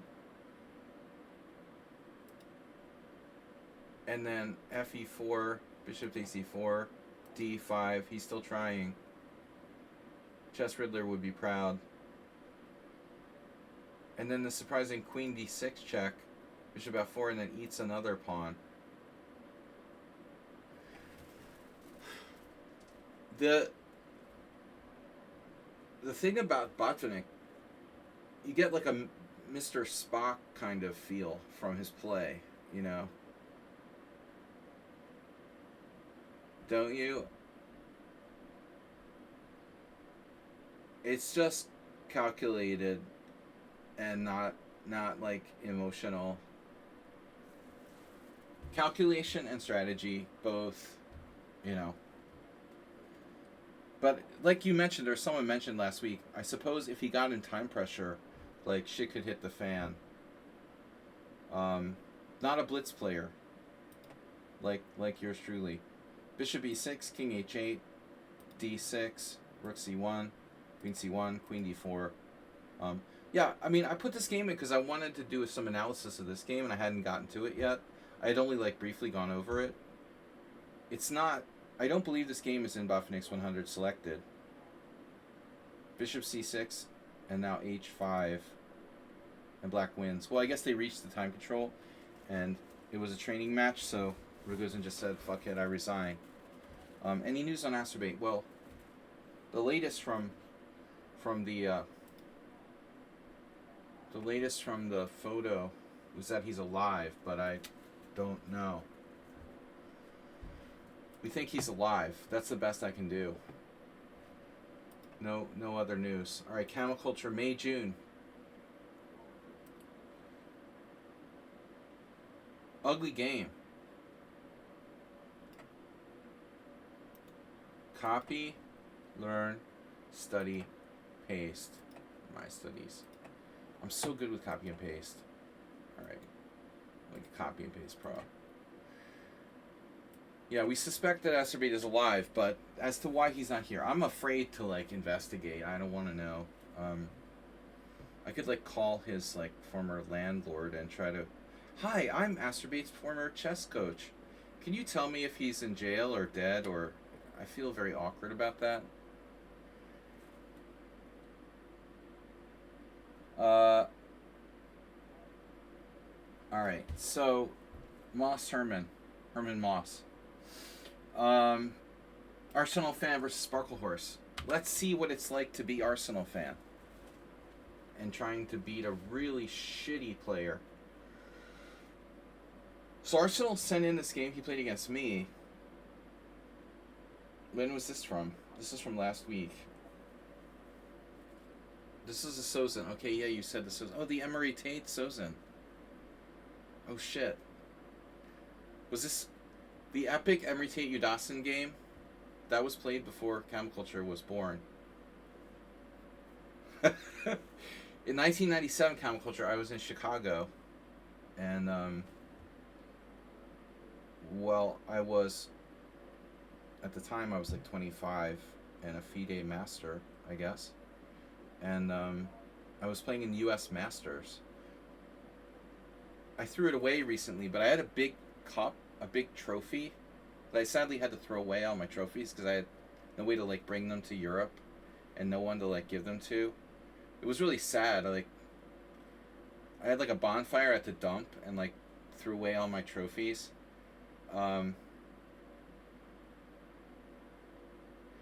Yeah, I had this big cup that was from the from the U.S. Masters. Maybe, I think I did. I won the under 2400 section. Something like that. I got a good prize. I don't know. A few hundred, $500 or something. For winning the under 2400 at the U.S. Masters. It was Chicago, 1997. But when I was there, Tate beat Uddason, who he had declined, but I mean, he had been a world contender. He had been uh, a candidate at one point, and later he was kind of crazy. He is kind of crazy, but it's like two crazies playing each other. Emery Tate versus Yudasin, but it was Tate's like favorite game of all time.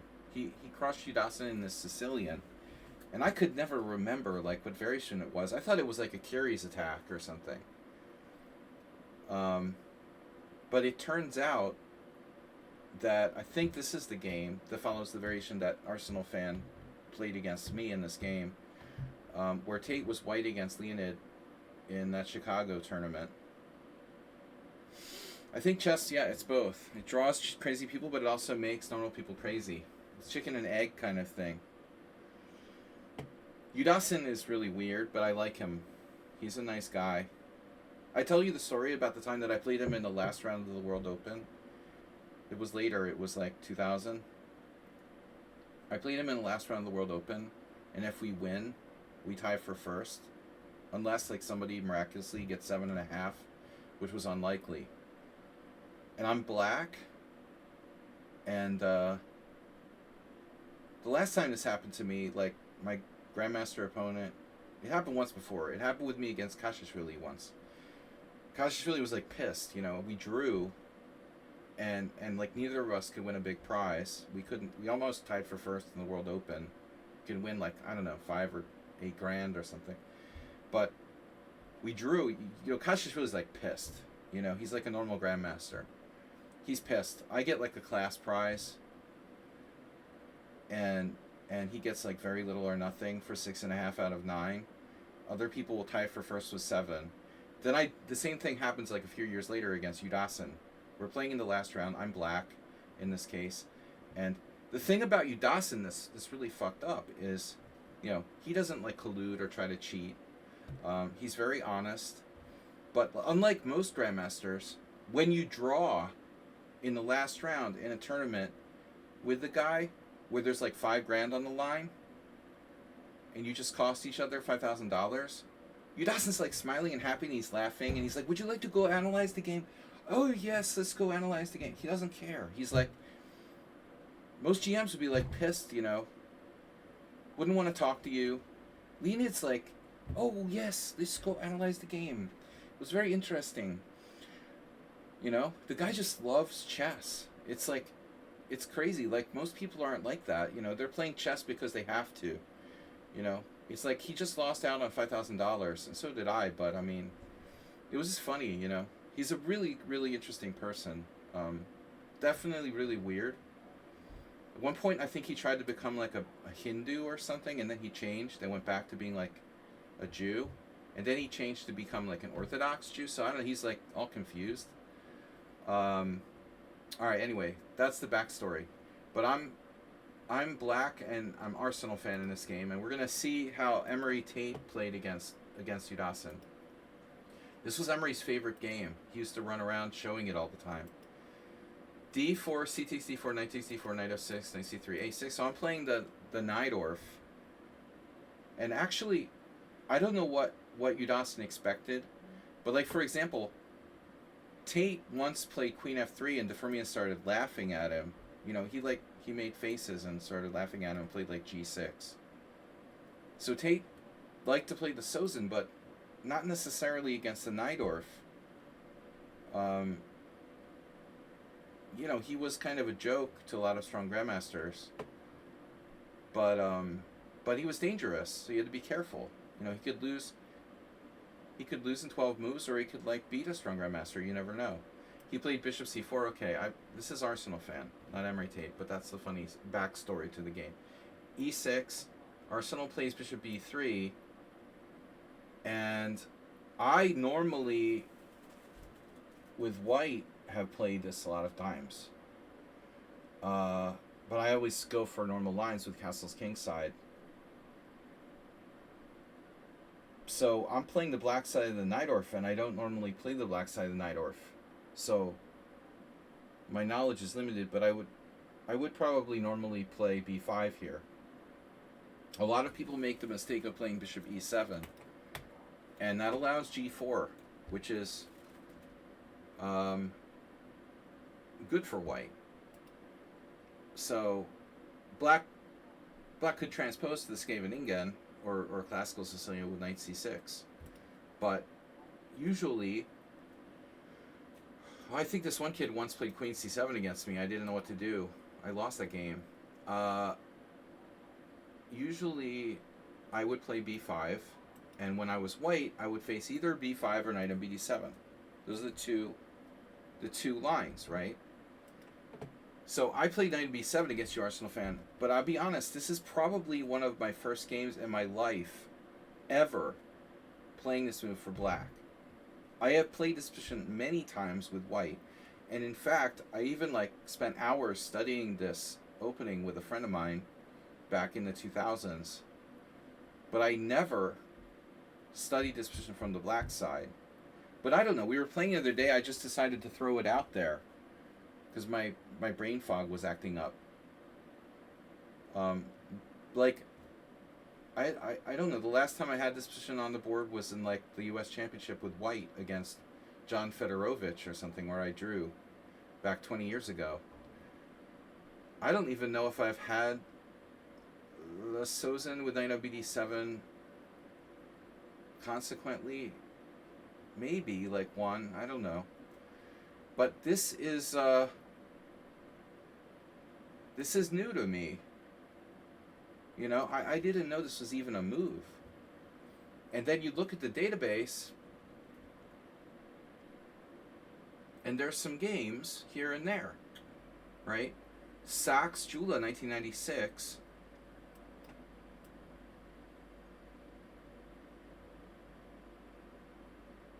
But the one that stands out the most is this. The oldest game is 2001, the Cuban Ricardo Leyva against Brazan. There must be older games. Well, obviously, yeah. That's not the oldest, I'm sorry. So the oldest is Sachs. Sachs died tragically 10 years ago. He was relatively young, in his late 50s. Good question whether Tate knew this, game. Tate used to claim that he did all his analysis in the woodshed or whatever. And Tate had I don't know how the guy studied. I didn't think of him as using computers. He probably had access to Chess Informant or something. He could have seen this Sachs game from 1996. But anyways, so black's playing is typically knight c5. I play knight c5, and now Arsenal fan, but basically the rule is this: you don't play the Velimirovich against the Najdorf. You play the Velimirovich against the classical or Scheveningen. And Emery Tate, again, was a huge fan of Velimirovich. In fact, he loved Tao. He loved these players who were sacrificial style guys. So Emery did study, but I don't think he was memorizing chess base or something. But it's looking like something Velimirovich would do. But do you see any Velimirovich games in the opening Explorer? No. So I think Velimirovich generally didn't try to play the Velimirovich against the Najdorf. But maybe Sachs. Sachs is a good player. Open Sicilian, very strong in Open Sicilian with white. Original, attacking player, sharp positions. Anyways, so here bishop g5 is a move. Obviously with white trying to castle queenside. But Arsenal fan plays g4. Now I have no idea what I'm doing. I just encountered the position for the first time, and I'm black. And I've never played this. So I'm on my own. I considered h6 for a pretty long time at this point. Because normally you don't want to play h6 as black in the Sicilian. You weaken your kingside in the long run. But h6 would delay white's, h4, g5, because he'd have to take time to defend his rook on h1 or move it in order to play h4, g5. So this is the type of position where h6 should be seriously considered. So I thought about it for a while, and then I thought, well, what if I, allow g5, or maybe, as I've done in the classical, I can also consider dropping back knight fd7, but I could also play b5, g5, b4, which I've done in a number of games. And, oddly enough, Arsenal fan, I didn't really think of this at the time. Position could be a little bit similar to an actual Velimirovich if you transpose the position so this knight is on a5 instead of being on c5. Then it could be from a normal classical Velimirovich. And so there might be variations where you're like doing knight takes b3. It could transpose to a normal classical variation. Just the knight came from a different place, a5 or c5. In most of those lines, I would have put my queen on c7 though, let's say. So anyway, b5, and when you went g5 now, I was considering playing b4. And I had a very similar game against Alexander Ivanov many years ago, but again, my queen was probably on c7. And against Alex, when he did g5, I did b4. But here, it might be, that was with my knight on a5, but here it might even be better, because this knight covers a4. And so in my game with Ivanov, it was like queen on c7, knight on a5. He goes g5, I play b4. He takes on f6, I take on c3. But when I went g5, and when he went g5 and I went b4, he didn't take on f6 right away. He has like this in-between move, like bishop a4 check. So one cool thing about this position is if we do this, you don't have this, in-between move, bishop a4 check, that would be possible in my game with Alexander Ivanov when I was black, because my knight's on c5, not on a5. So that's what happened in that game, something like quite similar. But anyway, it's a blitz game, and I didn't know if I should play b4 or just knight fd7, so I just kind of wasn't sure. I decided that this was like less complicated, so I'll do it that way. But I think the computer actually likes b4. So if you're Alonso Zapata or something, some kind of attacking player, Tate, whoever. I mean, knight d5 type sacrifices are in there. Knight a4 is a normal move, but I can grab this pawn on e4. So if you play knight a4, I can play knight to c4, and I'm good. This looks very good for us. So anyway, that's happened in a few games. I erred on the side of caution, as did Yudasin. Now check it out. Look at the Opening Explorer. 1996. There's actually a Rigo game, and that's funny. That game by my old organizer friend Rigo Janos, played in 1996, could have been anywhere. I mean, it could have been here. It could have been in Vienna. Like, that guy played with me in the under 2400 section of Vienna. Open 1996. Balyanov was there. He was one of the top players in the group. I didn't know Rigo at that time. I'm not sure. But more likely that game was probably played in Hungary, some GM tournament or something. But anyway, so that's the first game where it was played, which is interesting, right? You got Sachs and then Rigo. Coincidence? Two Hungarians are the first two people to play this line with white. Maybe not a coincidence, And then Tate in 1997. Now, this is where we have the backstory connection to Yudasin Tate. Arsenal fan here played I think, a very natural move, f4. And it's only been played in one game. And that's got to be a correspondence game. Correspondence fan, Richie. But, because Black is a 2694, I never heard of. Alright, correspondence fan, Richie. Let's just say that Emery Tate and Arsenal fan aren't going to play like A3. That was played by two guys. Rip. You can't play like, safe on the white side of Velimirovich or whatever this is against Istrichescu. There's a guy that went down in flames. Another guy, another correspondence game. No. A3 is not an option. So, and F3 is lame. Rigo played F3 and he managed to beat this Belyanov guy. But I think that F3 is lame. But what Tate did is crazy, right? So Tate, who's really insane, plays Bishop D5 against Yudasin.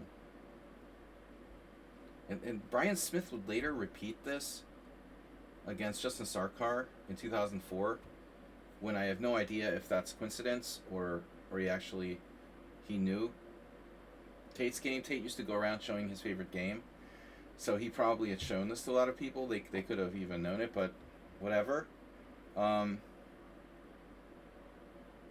Tazik, welcome back. So anyway, here's how Yudasin lost to Emery Tate in the U.S. Masters in 1997. Tate loves to create chaos, so he plays this crazy move, right? Bishop D5. And it later is played by a guy who lost to Kovacevic, and later is played by crazy Brian Smith, but the Alaskan MAGA supporter. But seriously, who didn't take the bishop on D5? He didn't take. Right, because you're playing Emery Tate and he's insane. And you know that if you just wait for him to do something crazy, he'll implode. So I'm sure that Yudasin didn't play Bishop B7 quickly, He was a candidate for the World Championship. A very strong player, although he was no longer in his former level. He had gone down to normal Grandmaster level by this point because of his weirdness. And, now he's just an ordinary 2600, no longer candidate for World Championship, whatever. But still, you're playing a crazy maniac. It makes sense to not take. Why give Tate some kind of crazy tactical chances? So he figured he was safer just playing Bishop B7. But let's see how Yudasin lost, right? I'm really curious because I don't remember. Bishop takes B7. Now, this is obviously suboptimal for Black to have a fianchetto knight on B7. So what does Tate do? He doesn't go crazy on the king side. He plays A4. Interesting. And now Yudasin could have played B4. He decides to play B takes A4. So it's positional. Rook takes. Knight on BC5. Rook A3, of course, lateral, right? Queen B6. Castles kingside. Bishop E7. King H1. Castles. So Black seems safe. But then Tate became Velimirovich. B4.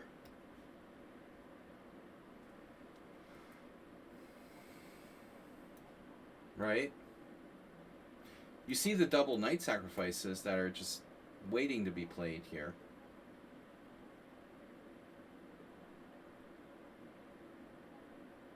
So Yudasin at this point is probably getting in time pressure. Realizes he has a problem. And if queen takes b4, knight c6 just wins a piece. Game over. I think. I mean, you'd have to consider it. Takes, knight c6, queen b7, Knight takes check. Here we could trap the knight on e7, but come on. Realistically. So he has to go here. Knight a4. Lucky that he has that. And now Tate has knight f5. E takes f5. Knight d5. Defending b4. Attacking the queen. Attacking e7. Queen d8. And then, you know, Emery, who, of course, a big fan of Velimirovich, this is right up his alley, beating a former world championship candidate. E takes f5. And now, obviously, this is a question. So what happens if bishop takes g5?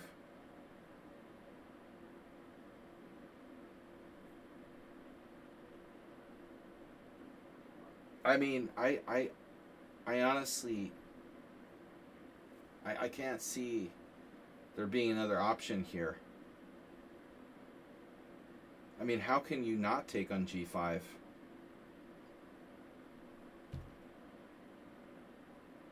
If you don't take on g5, it looks like you're a dead man.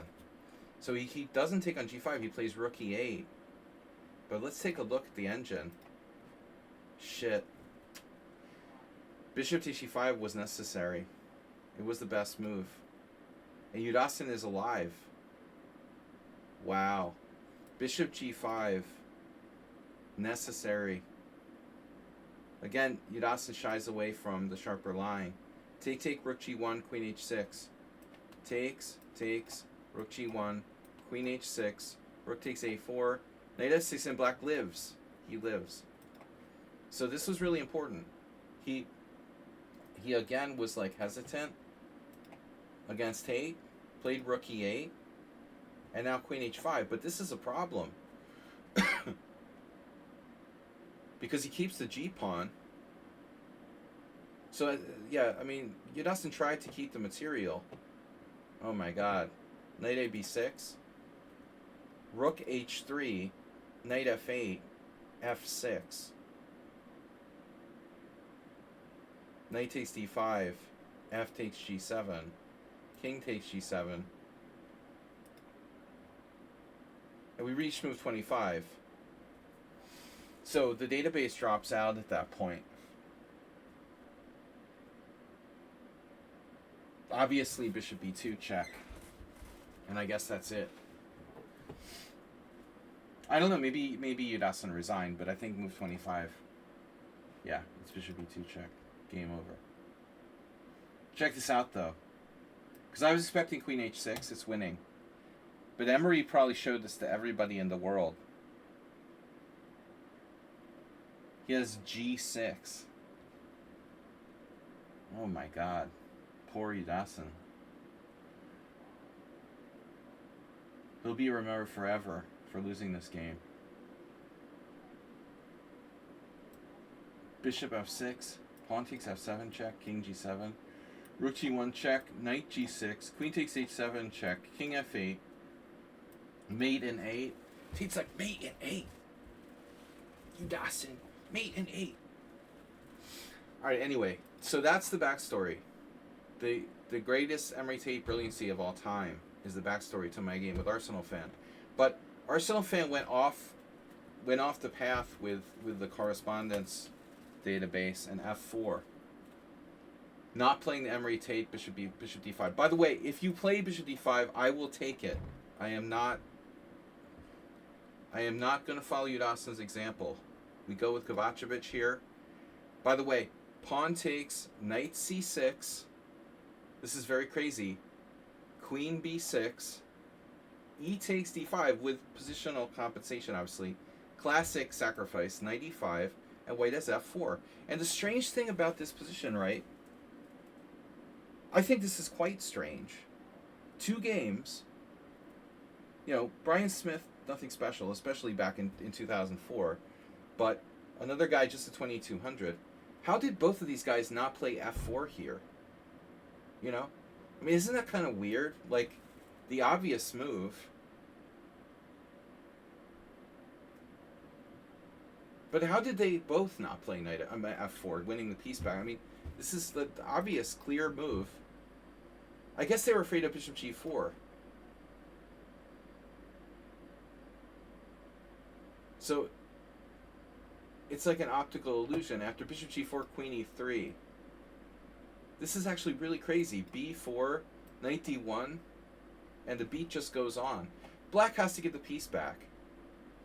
But I mean, at the end of the day, the moral of the story is, you know, if Leonid had taken the piece, he probably wouldn't have lost. He lost to Tate because he was afraid of his reputation, and, you know, he thought he could just, like, win by playing safe. Yeah, sometimes you have to wrestle with the pigs. That's what Camel said. That's what Camel said. He had to wrestle with the pigs, get a little dirty here. He didn't want to get dirty. Okay. So anyways, back to our game. F4. And this is where there's a correspondence game out of the blue. This is really weird, right? It must be some other move order. There's a 2694 player. What is he, like, fucking correspondence world champion? 2694 player? That's a high correspondence rating. Played b4. Knight d1. But I thought this was, like, playable. Knight d1. I mean, there's also this, right? You could still do knight d5. Come on, it's very unclear. Correspondence player doesn't do it, right? But anyway, okay, I didn't want to risk b4. I wanted to play more principally, so bishop b7, and now Arsenal played f5. And yeah, I mean, I was afraid of that. But what am I going to do? You know, I'm like, oh shit, he's going to play f5. And, you know, usually in the Sozin, this is a very dangerous spot. I like to keep the tension when I'm black. But I think at this point, we sort of don't have a choice. We really don't have a choice. I was actually really concerned, and I mentioned it during the game, that this is Esserman. Likes to do that. I did this once against this guy, Chris Desmarais. He's a master. He was an NM. I haven't seen him for a while, but he used to come on my stream under the account Mozart, Moats art. He hasn't been around for a while. He came and we hung out in Budapest and got kind of drunk a couple years ago. He was going to a Hungarian dentist, and then looked me up here. I don't know what happened to him though. He's been gone. Anyway, I beat him real nicely with one of these knight e6s. I know Esserman loves that too. Esserman has a famous game against somebody, probably in a Smith Mora he used to show off. But I also have used this, and that's what I thought. I was scared that maybe Ars would have this. It is, as Camel Culture says, thematic, right? I'm trying to remember now what my intent was if this, you know, had been played. Well, I mean, I think it's clear that I'm taking. I mean, theoretically, you could play another move like Queen e7, but that drops the exchange. So I think you have to take, and then White takes with the pawn. And I'm not sure if I had, you know, I don't think I had even decided what I was going to do. The engine likes black, but I am not happy here. And I don't think Leonid would be happy either. You know, like, it's scary looking. The computer says that black is better after knight b6, but it's scary. Yeah, I mean, it is scary. It's thematic.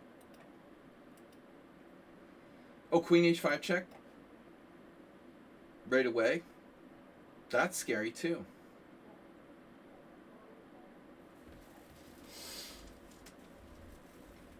Is that good? Maybe that's good.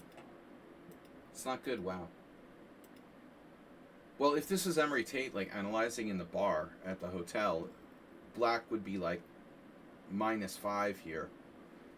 You know, but talk is cheap, and the computer says that black is better after king e7. But again, I'd be shitting bricks in any game here with black. Like, black is in a very scary place, you know. One mistake against Mikhail Tal or whoever, and you're dead, you know. It's easy for the computer to say black is plus 1.5, but there's probably 17 ways to lose for black here. On the plus side, white's given up material, and, you know, he has a limited amount of stuff to throw at black. So, whatever.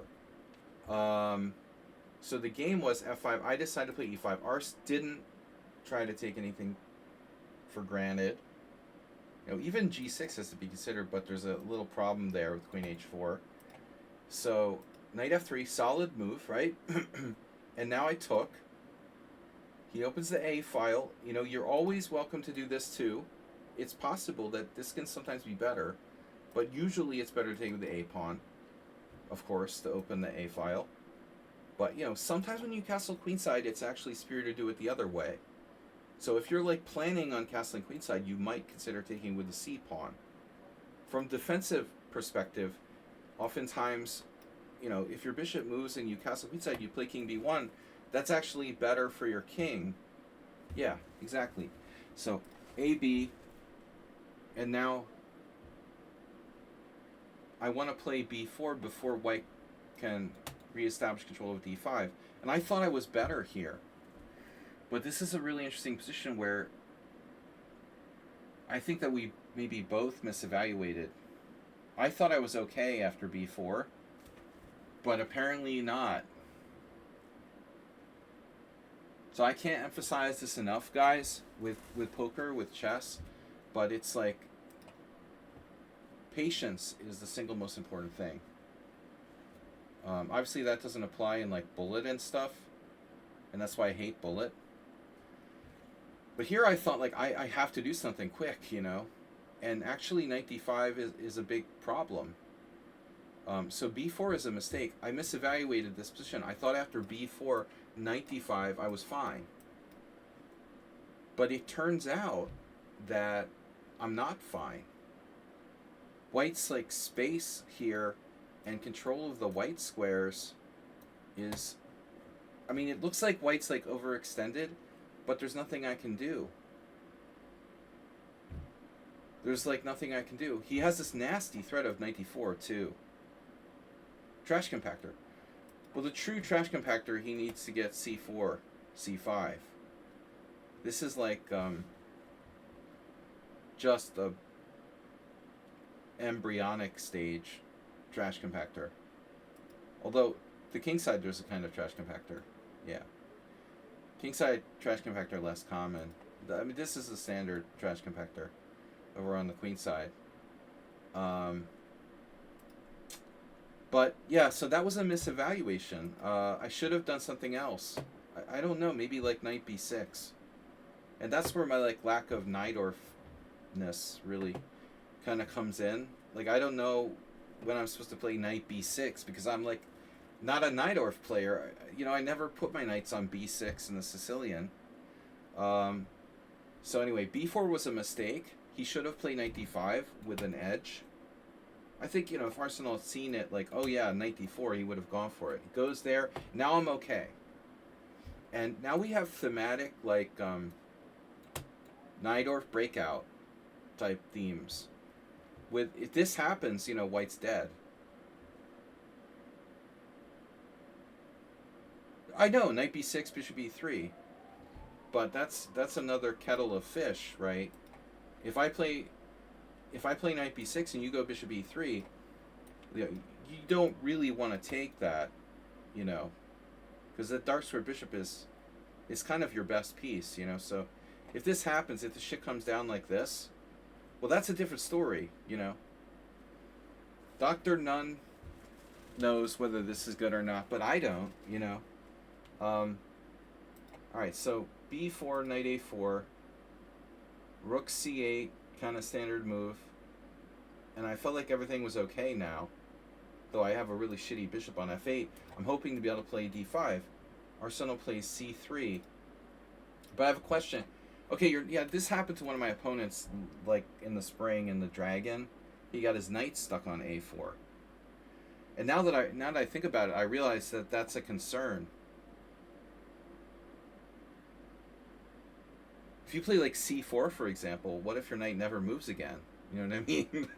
That's a problem. So actually, Arsenal fan chipping away with c3 makes a lot of sense. He doesn't want his knight to get shut out for the rest of its natural life. But this was a fun game. I played d5, and I got my Najdorf going on. You know, this is beautiful because I hit b4, and I get the bishop. Loving the long diagonal there. Yeah, that was the game where I was training the guy's knight on a4. Exactly. Exactly. Like 3 months ago. 2 months ago. E takes d5. Bishop takes d5. And that is the bishop from hell. So, you know, at this point now, I'm expecting Arsenal to take on e5.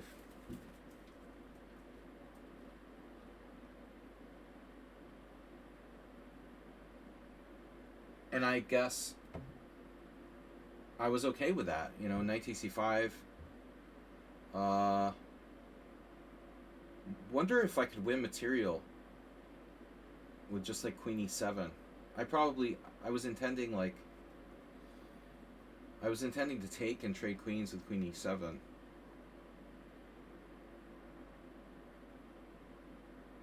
It's possible queen e7 is strong.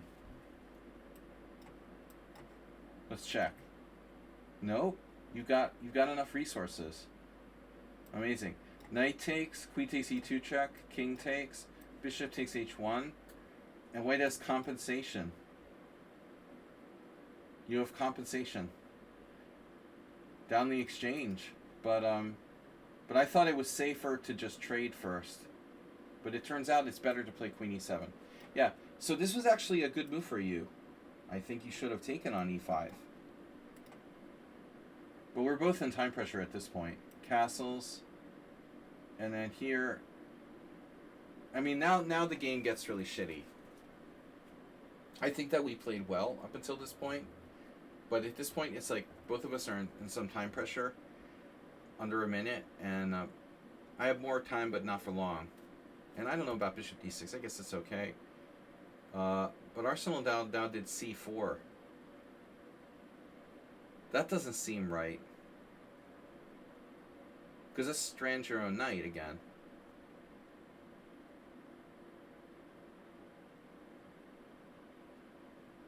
I mean, I admit this isn't too pleasant. But, you know, maybe you could bring your knight back in the game that way. Do you like tripled pawns? It's not clear that white is like lost. So you played c4, bishop b7, and then here. But the knight is a problem. Castles here. Obviously that was one of his ideas. Bishop b8. And now he decided to play f6.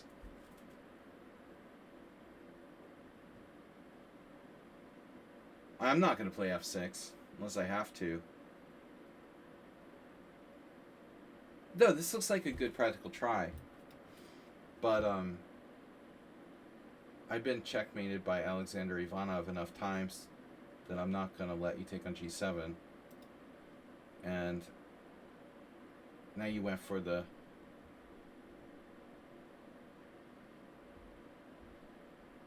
Paleolithic attack with queen f2. That's nice, though. You're like my friend from the team championship where I stranded his knight on a4. The guy from yeah, that was our match against in Northeast Hungary. There's a good zoo there. What's the name of the city? Shit. It's eluding me. It's a weird Hungarian name. Now h5. G takes h. Queen c7, very subtle. h7 check. This is just blitz. King h8, queen h4, queen c6. I've been studying Smyslav Grunfeld games. They look like Sicilians. Was there a rook takes d7? Probably. Let's say here. But I have a check on g4. No. Not there. Nope. So, no, this is a check on g4. Now maybe there's a rook takes d7. Queen takes d7. Knight b6. And then, you know, I go somewhere. I don't know where. Maybe d3.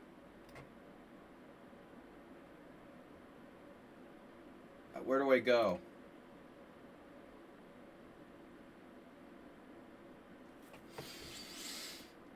I mean, you still have this mating threat. That's kind of concerning. Well, I guess I go to e6 then. I would go to e6. You would have knight g5. Oh, shit. So rook takes d7, queen d7, knight b6. What does black do? But actually...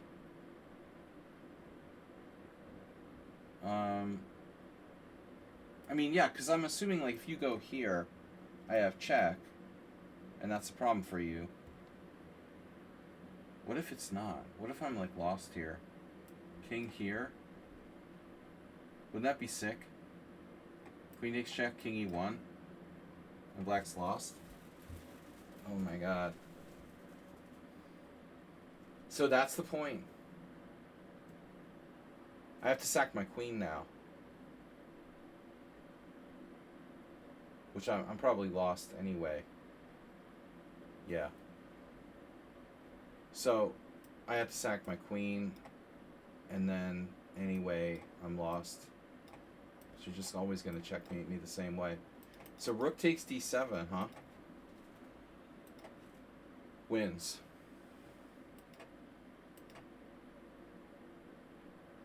We made a lot of bad moves in the blitz session here. Especially me. So, the engine hates my move h5. I actually... Think about this for a second, right? I mistimed h5. I mean, I'm really dumb to play h5 now. Why don't I wait until you play queen h4 and then play h5? You know? So I played it, like, immediately. Which is stupid. Besides the fact that it's a waste of time, I don't need to play it unless you play queen h4 and you're threatening to play queen h6. Why did I play it right away? Instead, I need to play something sensible. So, I mean, I'm guessing it's got to be queen c7. But I think the engine saw something cool. The time that I beat Gufeld, it was this. That happens in the black side of the Catalan a lot, but you don't see it in the Sicilian. But once I beat Gufeld in a Richter Rouser, with black with a queen e8 escape, and I didn't see this idea during the game, but it makes sense because I should be looking for the light squares. It's such an unusual maneuver in the black side of the Najdorf for the Sicilian to go queen e8. So I hit e6. That's my best chance. Yeah, anyway. So the end of the game, Arsenal was winning, but he lets me get away with this. And then I take out the f6 pawn, and he's in trouble. Now it looks like he might still be able to hang on, but it's easier to play with black. Without those mating threats, you know, it's just not the same. Knight h7. You ran out of gas, and then eventually just like blundered your queen. Both of us played like crap in the time scramble. Okay, so now we've got a quick one here. Aronian, an oldie but a goodie. Aronian Anand. Wow. What is this? So, I don't know when this was played. You know, Levon used to play Levon went through a stage where he was playing the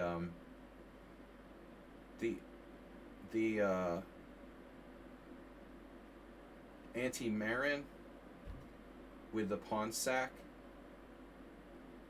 queen c2 and g4, or g4, like 10 years ago.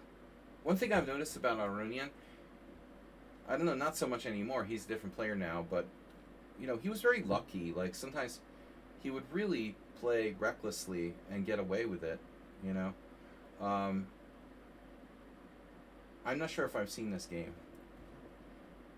When he played in, like, he won the World Cup once, he was really lucky 8 million times. Okay, d4, d5. This is, Anand is, like, the world's best Slav player. Right?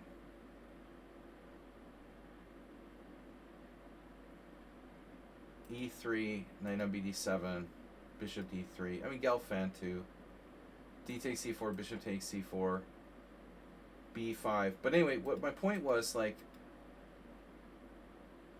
Aronian played, like, against, I remember, Paco Vallejo in the World Cup with, like, queen c2, bishop d6, and g4. You know, he did, like, the Shirov gambit or whatever. Really crazy, unsound stuff. That was like 10 years ago, maybe even more now. I like queen c2, but I think that, you know, there's no safe way to play against, no clear good way to play against a non-Slav. So whatever. Bishop d3, and then the Marin, and b5, and now bishop d3, and so I am no authority at all on this for either side, but Black has a couple different plans. There was a time I analyzed some of Karpov's games. Karpov once beat Anand really nicely, and I think that Gelfand maybe lost against Karpov too. So Karpov may be the only player I can think of who could, like, kill people with these Marins with white. Kramnik probably. Okay, Kramnik probably. Yeah, you need someone, like, really scientific, you know, with white. Karpov, Kramnik, you know, absolutely. But anyway, so Black has more than one way to play this. Anand plays bishop d6. Let me see where this game was from. It was 2013, Weekendze. Okay, so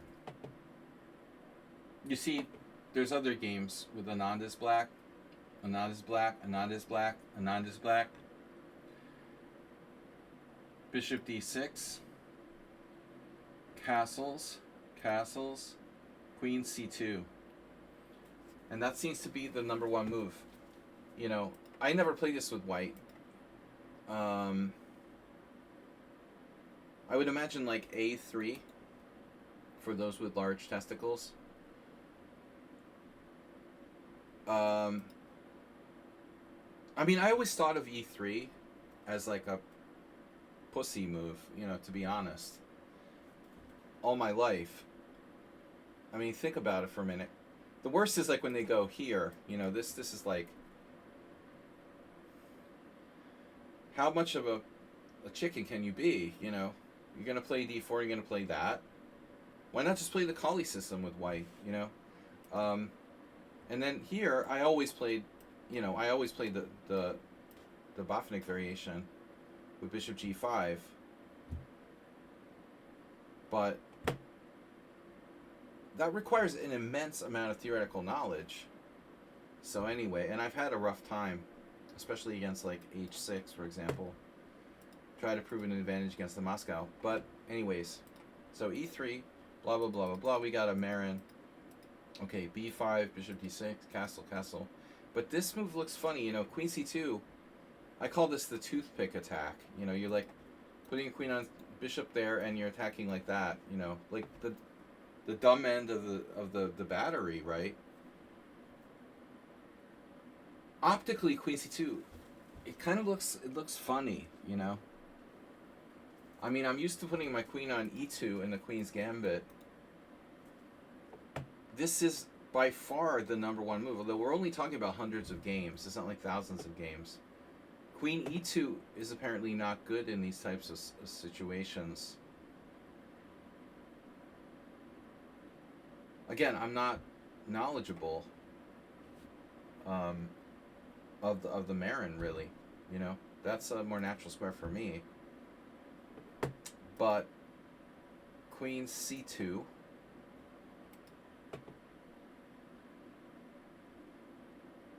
Getting on the C file. Yeah, the frontal pressure with the queen. I mean, what is white playing really? And essentially, white is like black, right? White is black in a Kali system.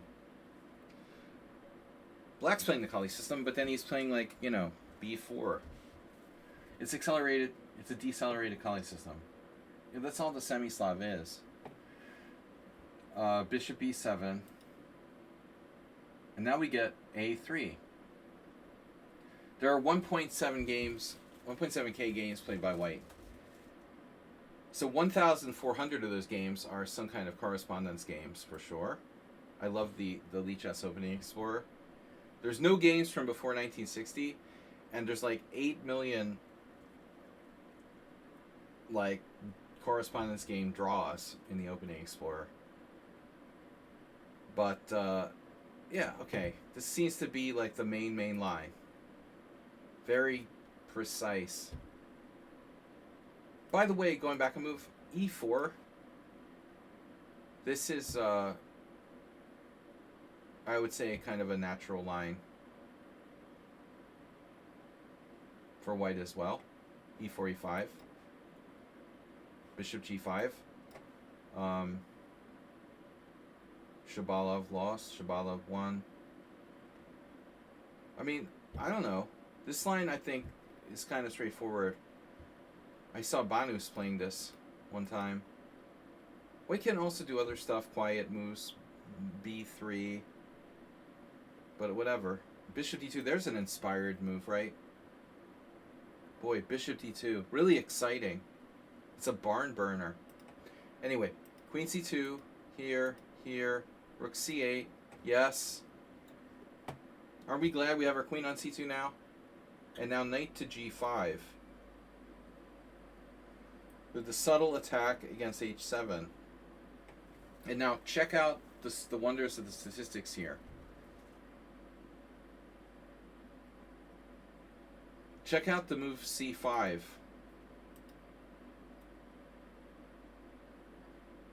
This is why, like, putting your queen on C2. Coffee house pencil attack. This is like being in kindergarten and one of the other children is like chasing you around with a pencil. You know, get a gun or something, dude. The pencil. It's funny. I remember this game now. See, this is the kind of stupid shit that a Iranian would do sometimes. I remember this now. Yeah. It's childish. It's like he didn't know what he was doing. C5. Knight takes H7. So most people play Bishop takes H7 check, and it's almost all draws. Bishop H7 check, King H8. And now F4. 87 draws. Yeah, not my idea of fun, playing the correspondence games. But Aronian played Knight takes H7. And now, from the looks of it, that was the first game where this move was played. And he has 5 followers. You know, like, what is that investment website where you can follow people's investments? eToro, right? eToro. You can follow people's investments. They should have the same kind of website for, like, chess players' openings. Like, I want to follow, like, Aronian's repertoire. You could, like, click and just, like, follow Aronian's repertoire. It would be kind of funny. Anand just killed him. He just killed him. Yeah, this is brutal. Knight G4, F4, and now I remember having seen this before. C takes D, E takes D, and then, yeah, this is the move that, like, no normal human would find. So it was Anand's leftover prep from the Gelfand match. The thing is, Gelfand played this stuff with black too, didn't he? now the amazing bishop c5, which is like not a move that, you know, enters your mind normally.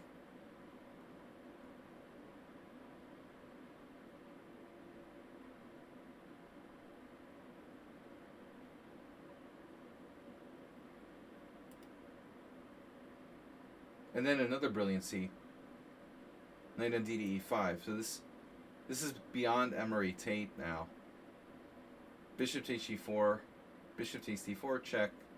Yeah, this is like maybe one of Anand's most famous games. Knight takes g4, knight takes f8, and then f5. Knight g6. Queen f6. h3, queen takes g6. You can't take it.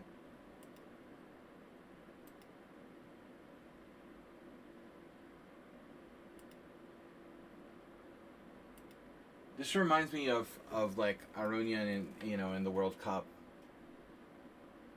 Like, this was a classical game, but in my opinion, Aronian looked like he was playing rapid or something.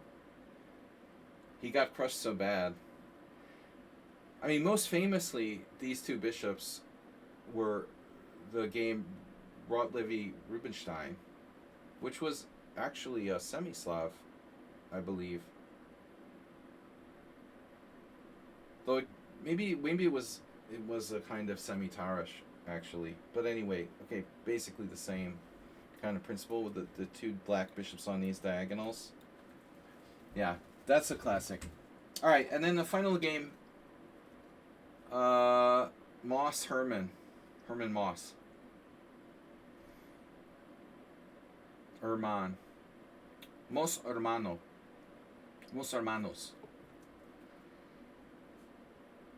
Mas Hermanos. Let's try to say it. Let's try to say it in Spanish. Mos Hermanos. E4, E5. That's solid. Hard to win with black, though. The only way to win with black is like if you study Michael Adams games for like 20 years. I'm at the point where like I think I might prefer playing the Petrov if I have to play E4, E5. They call it the Spanish torture. If I have to win, I'm almost tempted to play the Petrov. I mean, I don't know. You can't play E4, E5 for a win. I mean, I just think, like, I don't know how Michael Adams does it. How does he play without playing the Sicilian, you know?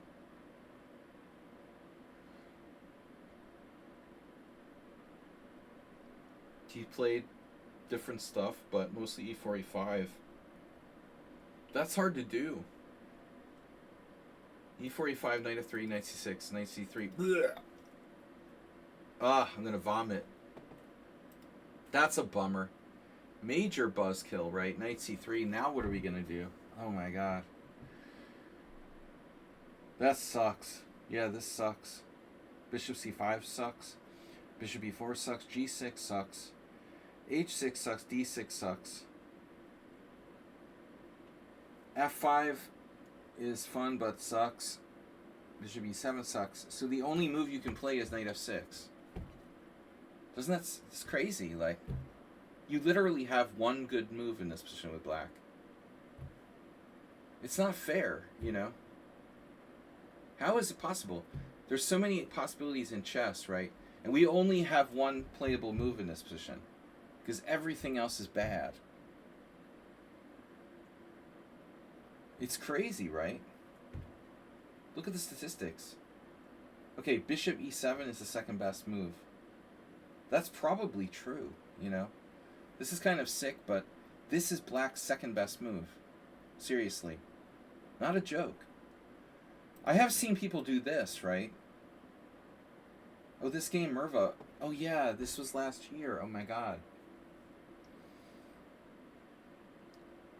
Dude, Merva played this against Plotkin and lost. I don't know how he didn't blow his brains out after that. But Merva plays the Kraken. He's awesome.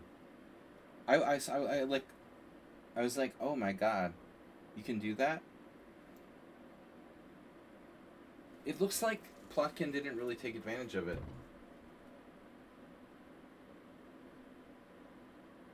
But anyway, okay, yeah, you got my point, right? There's no good moves. I had a theory about playing this at one point. But I'm going to guess it's not good. What was my idea again? I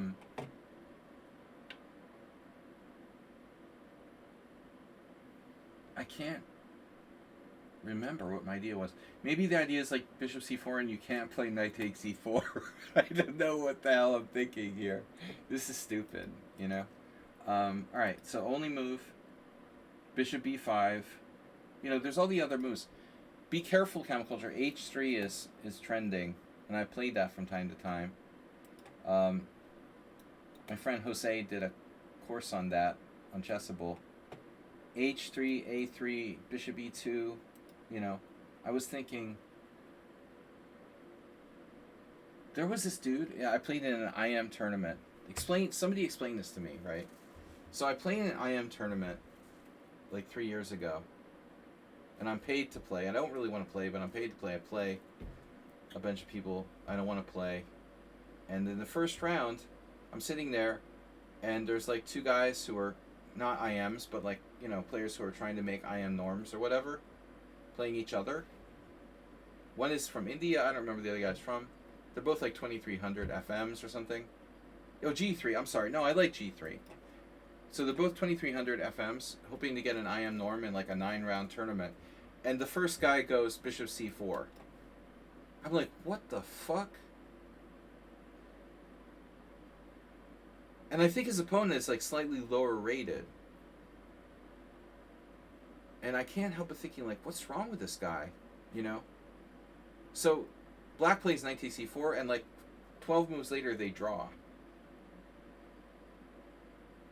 And I'm like, I don't understand. You know, you just like paid like hundreds of dollars to play or euros to play in an IM tournament, and you're making a draw with bishop c4 in the 4 knights in like 15 moves with white? That leaves you with 8 more games left to play. What are you doing? You know? I didn't understand. I tried to make like this work here. It's still a draw. And there's another fun move. You can play f5. But I think this is even like riskier. The black falls in the trap of trying to like win, then he might lose. It's just a forced draw. So anyway, yeah, I like g3. G3 but then there's the scary, you know, Alexander Ivanov heart attack variation.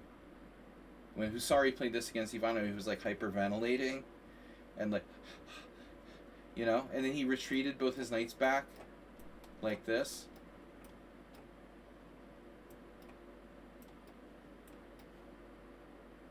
And Ivanov beat him. This is Halloween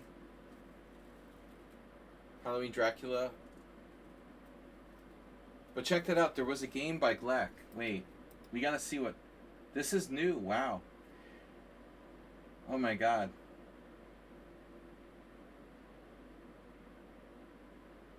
So Gleck goes into it. Whatever Gleck, I'll have whatever he's having. So someone played this. Gergo Antal played that. That's an old game. Very old game. I'll have what Gleck's having. Knight c3. So if e4, knight g1, his opponent played h5. Oh, so e4 is a mistake. Black should play d4. And then you get the piece back with bishop g2. It's still equal. Anyways, alright. I'll let Camel Culture show his game. So, bishop e5. And now, yeah, Camel, I like, Camel played the Hare Krishna variation here. That's funny that the first game in the opening Explorer is Hare Krishna Carlsen. Because as far as I remember, Hare Krishna was actually probably the first guy I saw who played this. But objectively, you know, Adams likes bishop c5. But that's another kettle of fish. You know, the best move for black is probably knight d4. But that's a forced draw. So, while I like bishop d6, I don't think you should play it unless you know it. Which obviously Chemical Culture has a problem with. How about queen e7? Yamrich played that. That's not good. Curto played... I think Curto played a6, didn't he? Curto used to play a6.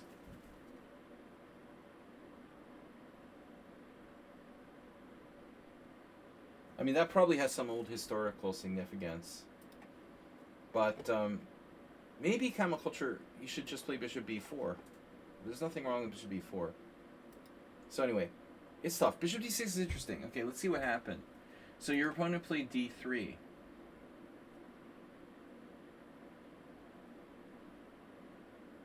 Not a barn burner kind of move. It looks like a3 is a secret move. Obviously, the plan is to come back. To try to somehow maybe exploit your bishop on d6 for being stupid. Oh, look, Adams has actually played this with black against Cornet. So bishop d6, maybe a3 is good.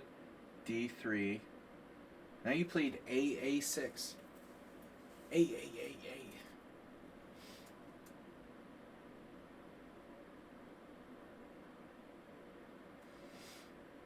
Well, the point is, like, white has bishop g5. If white could play bishop g5, it was white's move, bishop g5. Would we be in trouble? So if you castle, is bishop g5 some kind of problem? You can always resign.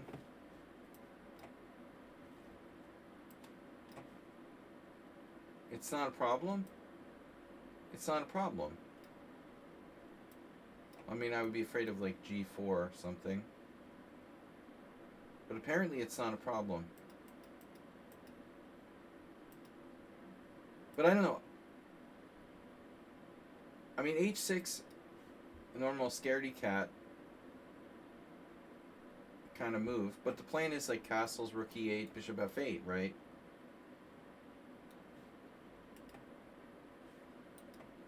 Someone even played g4 here. Let's not do that. Not reliable. Again, a3 is a good move. But okay, Camel played a6.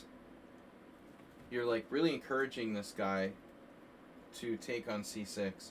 So, just a quick question. If he takes on c6, we're taking it with the d pawn, right? You're not considering taking with the b pawn, are you? That's gotta be bad. d4 would, like, kill us.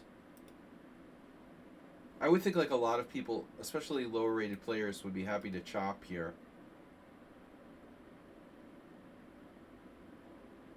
Rosenthalis. Rosenthalis is definitely taking on c6. You're not beating Rosenthalis with black. So I don't know. I don't really like a6. I mean, you gotta play one of the other moves. There's a weird move, knight e7. Is that sound? There's almost no games. d4.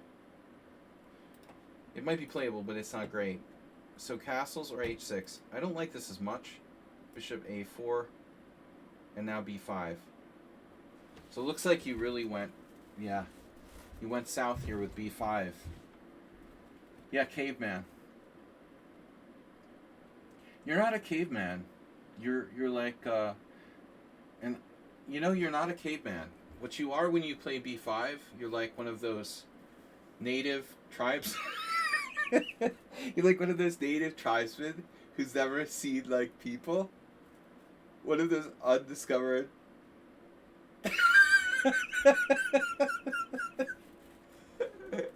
This is not a caveman.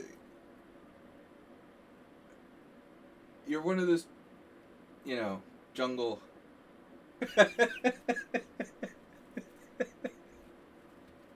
It's like a spear. B5, bishop B3. So, it's a modified Norwegian variation. But, I mean, the scary part is here, right?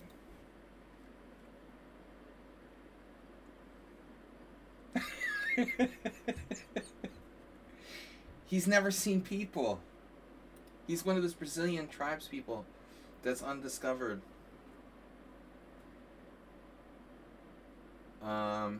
When your knight leaves the center, you're going to leave control of these central squares, so be careful. So it looks like there's still time to, like, civilize with, like, h6. Civilize yourself. Don't do it. You don't have to do it. No. No, that's not a toothbrush. Here. Knight a5. I'm scared of this happening. But maybe you'll just fall into like the Noah's Ark trap. Maybe that's not the problem here.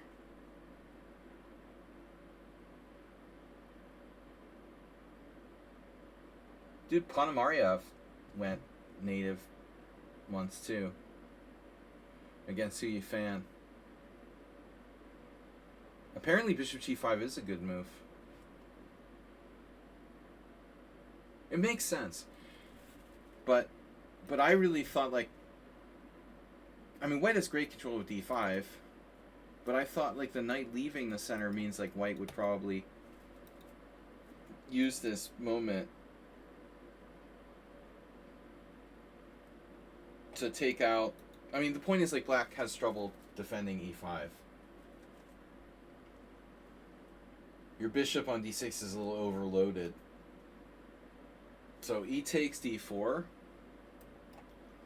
Only Ponomarev survived, but Hu Yifan probably didn't play optimally.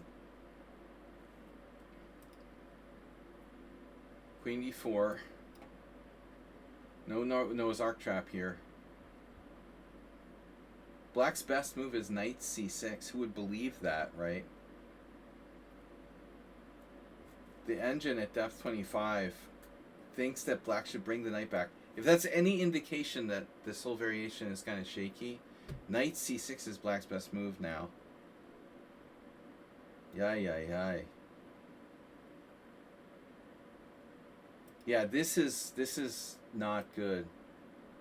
d4 is strong. Castles is a little routine. So you grabbed his bishop, and you've got like an inferior Norwegian variation now. He's starting knight takes b5, of course. So I wonder if bishop b7 is obligatory. I was even thinking about if there's a chance, there's even a chance like rook b8 could be a move.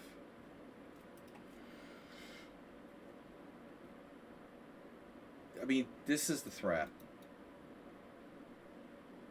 I know the bishop g5 stuff is possible too, but maybe black can survive that with like h6 and g5 or something.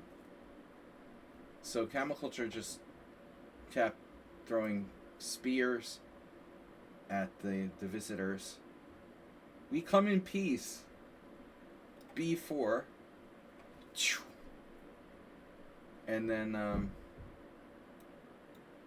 where is Mr. Knight going? It goes back. So luckily, like, white he didn't like refute you, you know? He played like solidly. But now we have a different problem. You've got this kind of mad NPC coming over to the other side. When you put the bishop on d6, like I said, the plan is usually castles, h6, rook e8, bishop f8, reset, press the reset button. I like this comment by Arsenal fan. Bishop e7 stops d4. I would phrase that in a different way if I were you. Would you like to rephrase? You know what stops d4? Well, c5 probably stops d4. Even that I'm not sure about. But I don't think it stops d4. It puts pressure on e4. It doesn't stop d4. It discourages d4. Let's use the accurate words.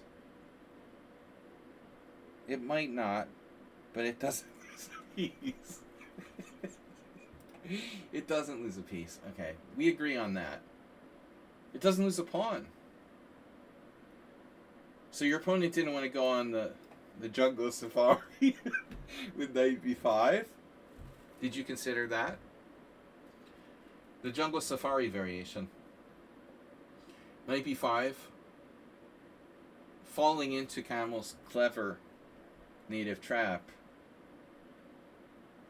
When he would just play like bishop e7 or something. Who knows what's going on? Alright. Knight e2. And now, oh my god, you played c5. Yeah. What I like is the youth, the creativity of youth. He's not blinded by stereotypes and bias, They've never seen people. He's never seen a person. Why would he be, stereotyped and biased? It's like, with camera culture, we're training a jungle native to learn to play chess. Okay. c5. Me stop d4. You not allowed to play. That's caveman. I don't know how jungle natives speak. We can't really imitate jungle natives. We can only do cavemans. Me stop d4. You play d4 anyway. Seriously. There's a good rule. If your opponent's trying to stop something, if you really want to fuck with them, do it anyway. Maybe we should consider it anyway. Yeah, obviously. This is very interesting, I think it looks good. It makes me want to play d4 more. Obviously. Arsenal would nibble on this house to c3. But don't put your knight on a4. The guy, he had the prescience not to put the knight on a4. Definitely a colonist. Knight e2, c5. But I'm not sure if that's your biggest problem. I think over here is going to be a bigger problem. I think what you need to do now is just whole hog. Be prepared to play h5 or something. I'm waiting. I'm expecting to see h5 any minute now. Alright. And now white really cautious with h3. Damn, that looks... h3 is so slow. Can he do better than that? Yeah, d4, I like d4. As Fischer said, you got to give squares to get squares. White plays too cautiously, it's going to go south. This is very cautious. I mean, obviously, what mad NPC would play knight g3, right? This is a totally normal move. What's wrong with knight g3? You're saying, what does black do now? Isn't black clearly worse? It's plus 6, 0.6. Almost clearly worse. Castles, knight f5, bishop c7. It's a snake Benoni. It doesn't look good. I agree h3 is a waste of time. But, he does have your favorite plan available. No, he's he's not exploiting Camel Culture's weird play enough. If you just twiddle your thumbs indefinitely, I mean, black is eventually going to start playing chess. Bishop c7, and now the next move is really ugly. I don't like bishop e3. Could you play a more routine move, please? Time is of the essence. So I was thinking, even 92. Okay, I mean, at this point we're finally White's farted around so much that you're really literally ready to play d5. So I guess there is a logic to this. He is stopping you. I think he really is stopping you from playing d5 by attacking this pawn. Maybe that makes sense. All right. And if you try to defend artificially, maybe, well, it's worth considering.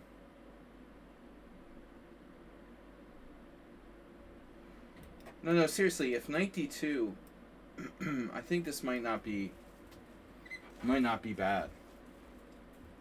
I think that white was smart to try to stop d5. But he's played too hesitantly. Knight d2, logical move now. Yeah, I mean, it's like a sort of normal exchange, Rolo-Paz type position here. Camel, you ready for g5 or h5 yet? You can always do g5. Remember when Aronian played that amazing game with g5? Some crazy shit with rook g8, right? I mean, nothing would surprise me.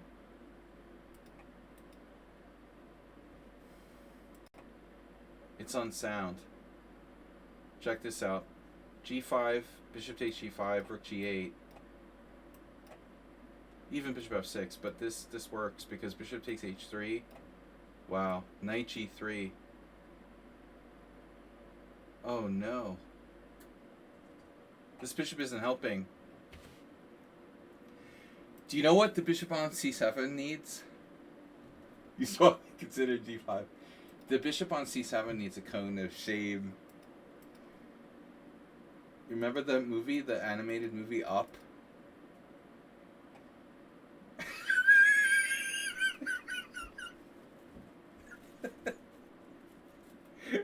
The cone of shame on c7. This is terrible. The plan is to play a5.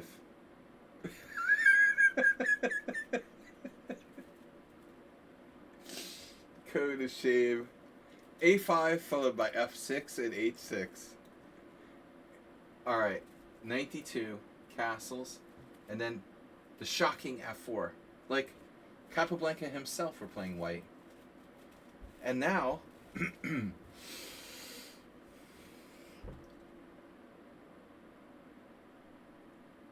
this could be a chance for us to trade off the cone of shame at some point, right?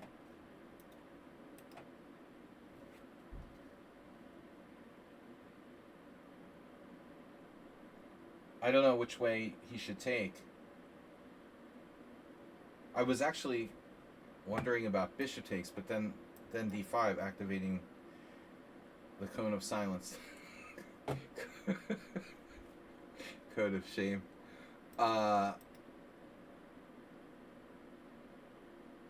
problem was after knight takes f4 for white, it's not really readily apparent what his next move is, but I guess this is probably right.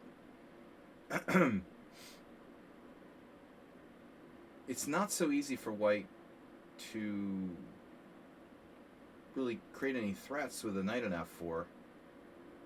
Yeah, knight c4 is a good move. It's well covered by the cone of shame.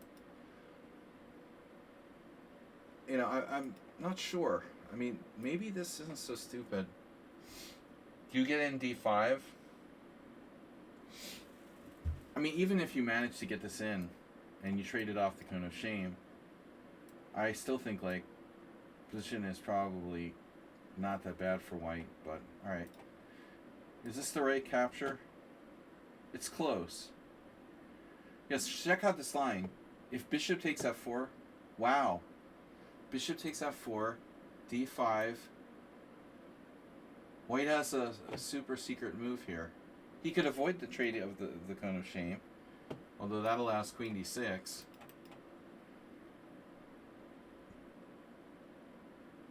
You know, before we go on, I gotta end the stream soon, but I want to talk about something.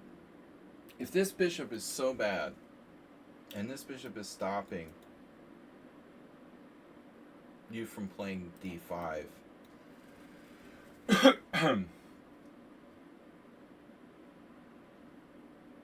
and what's your plan here? So I guess what I'm hinting at is that maybe white played f4 too quickly.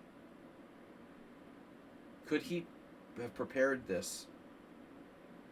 Yeah, you're right. I mean, queen e7 is on the agenda. For sure. But let's just say, for example, queen e1. Queen e1, queen e7. For example, and then we do it. You know, well, how would that factor in to the situation, you know? Maybe white has more useful moves that he can make before playing f4 than black does. But yeah, I mean, there may be an urgency about d5. But still, even if you play d5, like, okay, queen e1, queen e7, f4, let's say you get this in, right?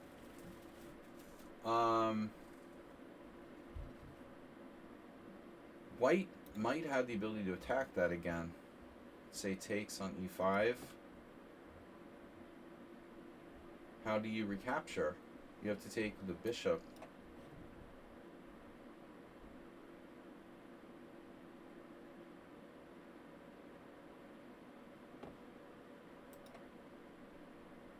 Queen f2. Oh no, look at that. That's the engine move. I think I'm onto something, guys. So white's best move here is, really shocker. Shit. Bro, he had c4. Oh no. If he finds that, we're gonna sign him up for like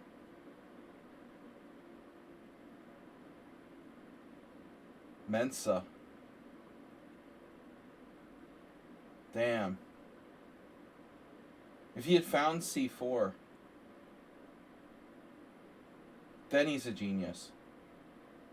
If he stops d5 and then plays f4,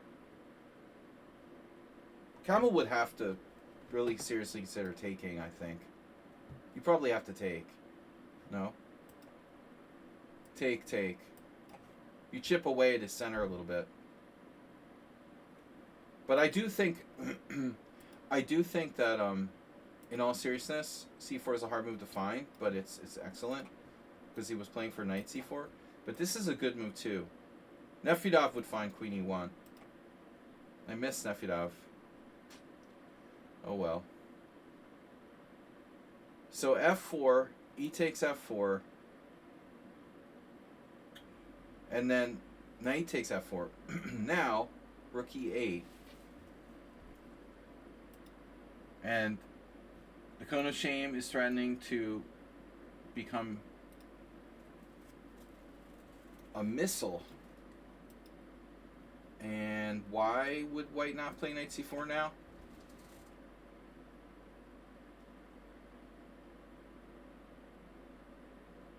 Well, he didn't want to encourage it, I guess. And this move actually goes for... Okay, he goes for, like, indirect control of d5. I guess knight h5 is okay. Knight h5, queen h5. Rook e5 is a little bit unplayable at the moment. Now, Camel Culture, you played rook f8 now? Excuse me?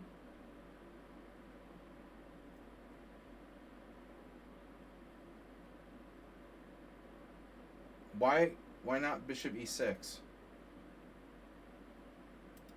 I mean, I get not playing rook e7. Although, it shouldn't be ruled out. without consideration. You know, this is not convincing. Maybe we could do some tricky Goofeld stuff with rook e7. There's a lot of options here. I mean, I'm sure rook f8 is not that bad, but there's a lot of choices here for black. It just feels passive, you know, like the other moves are a bit more natural. This supports d5. I mean, that's got to be the first consideration. You play bishop e6, you're threatening d5.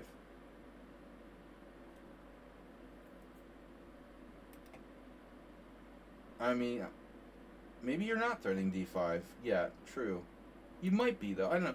Maybe you could even sack a pawn. I mean, in some cases. Let's just say you played bishop e6, and white makes some mindless move like that, and you play d5, and he takes this pawn. You go here.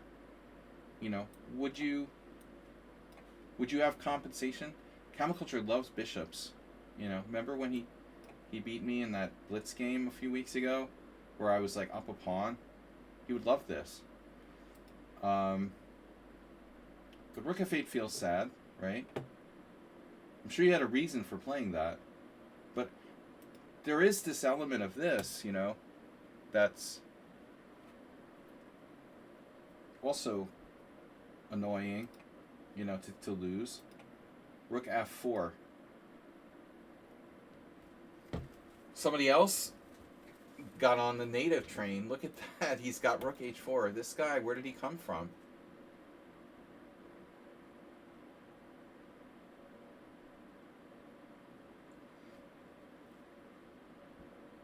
Suddenly became like a psychopath.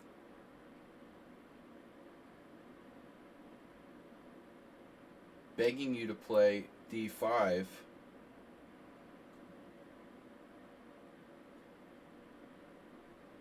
But let's see.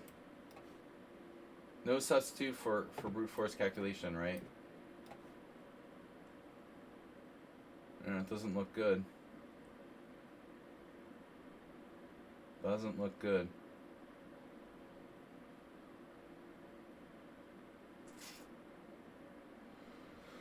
Oh, rook f8. That ensures we get mated, right? Alright. So rook f4, g6. Can we not weaken our dark squares? If we play this, we're just asking for it. I mean, we may not have a choice at this point, but to do what you did. But I hate rook f8.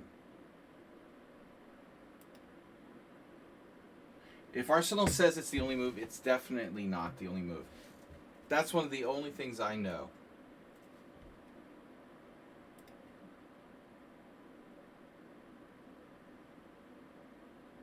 The older I get, the less I know.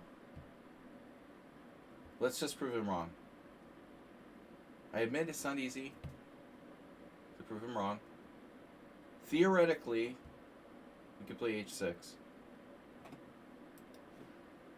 And on rook h4, we have queen f6. But yeah, he won't play that. He'll build up with rook f1.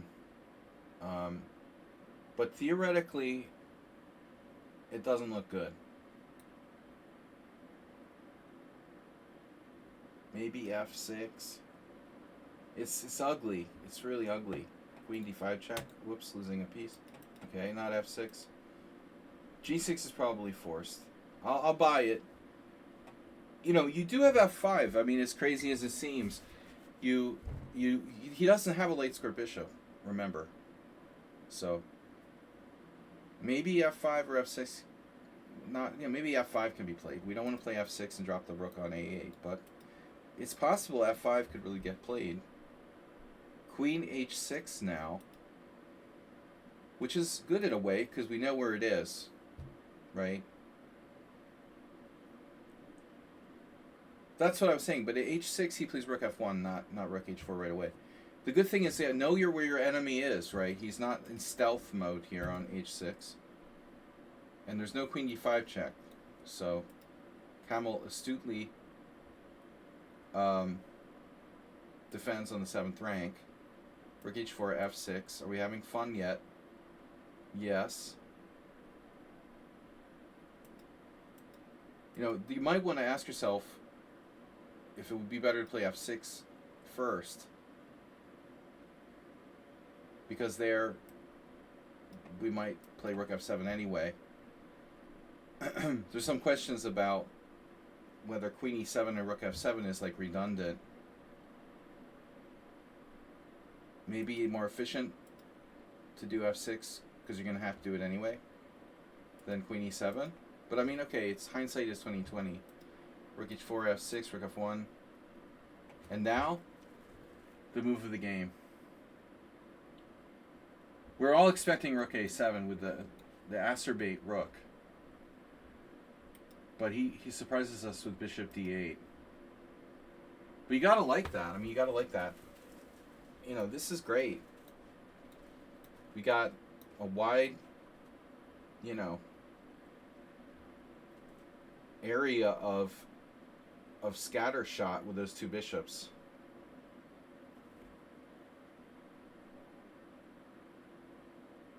Obviously allowing for defense with rook a7. Arsenal, are you talking about d4? Gotta be good. That's NPC. I'm not that scared of d4. If white does d4, I mean, all bets are off now. You know, he has a very solid structure with this island. He's playing like fucking Capablanca, you know. He's been very solid. If he plays d4, there's no going back, you know. That's gonna damage his structure extensively. You know, that's a very risky move for white. Holy shit, he played e5. Oh my god. That's one of those moves where you're like, that can't be good.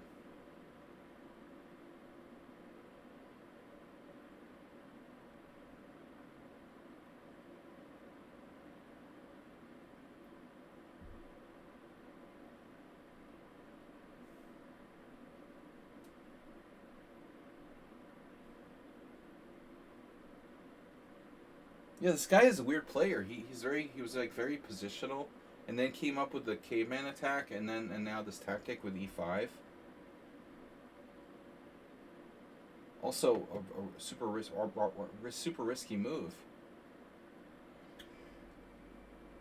but concrete. Casting down on bishop d8, or not. Knight e4.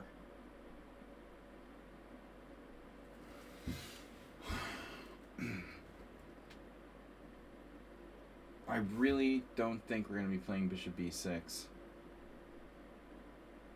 Shit.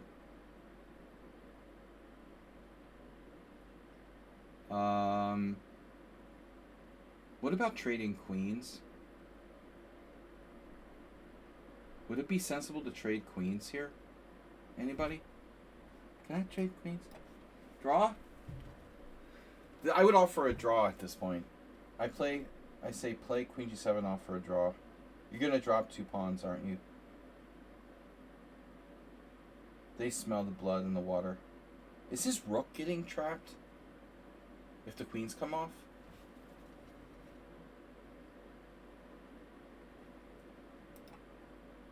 Queen g7. So, queen g7, king g7. Knight takes c5, and then he has like these rook issues. Oh, it takes on b4. Unbelievable. But that's still like, yeah, that's not good. You don't want to like lose that pawn duo. So f5 is an exclamation point. I thought you were toast, man. I totally forgot you were double attacking h4. The guy probably thought the same thing. Holy shit. That was why you played bishop d8. Sneaky. Oh my gosh. Can't white play like bishop g5 now? Oh, he's on f8 too. Wow, I'm totally confused. core infused.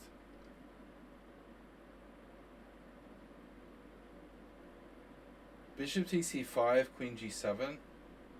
Bishop takes f8, mate. So seriously, if bishop takes e5, queen h4, queen f8, mate. You mean queen f8, mate. Your other queen. Wow. So f5 is double exclam. Does he have this?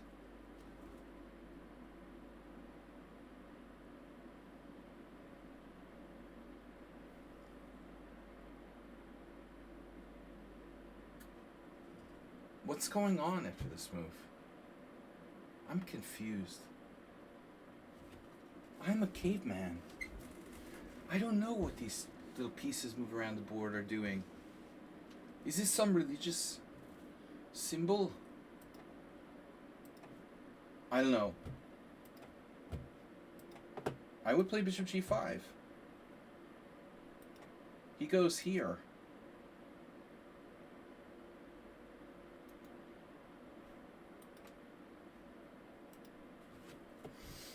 The problem is the white rook on h4 is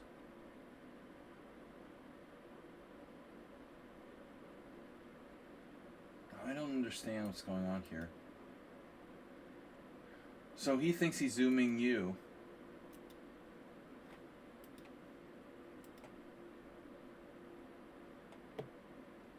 But why doesn't he have like rook takes h7 at the end?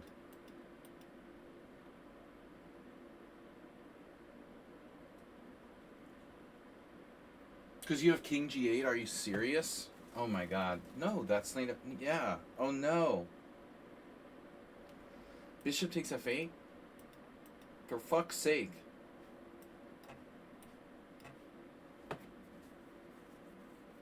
FFS.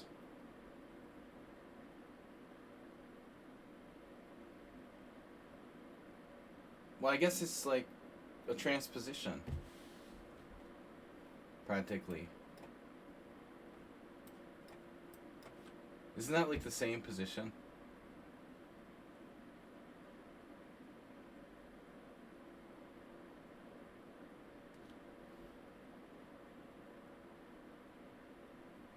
Bishop takes h6, but you lose your rook. That's not good. I mean, yeah, it's playable, but black has the two bishops now. Black is better. This isn't great. Bishop takes c5, queen g7, check, king g7, bishop f8 check, king takes. But I don't understand, rook takes here. You're telling me this wins for him? Oh my god.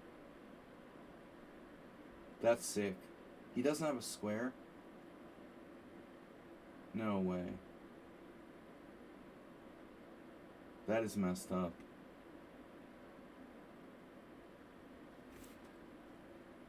Yeah. So he has no square. Can't take on h7. So now knight f6. What? So, but I mean seriously, if this guy had seen this before, why did he take on c5? I mean, he should have seen this. Bishop g5 has got to be better. I don't like this as much. I guess he like, oh, there's got to be something, and there's nothing there. Like, knight f6 is your best move, because he's going to get the b4 pawn.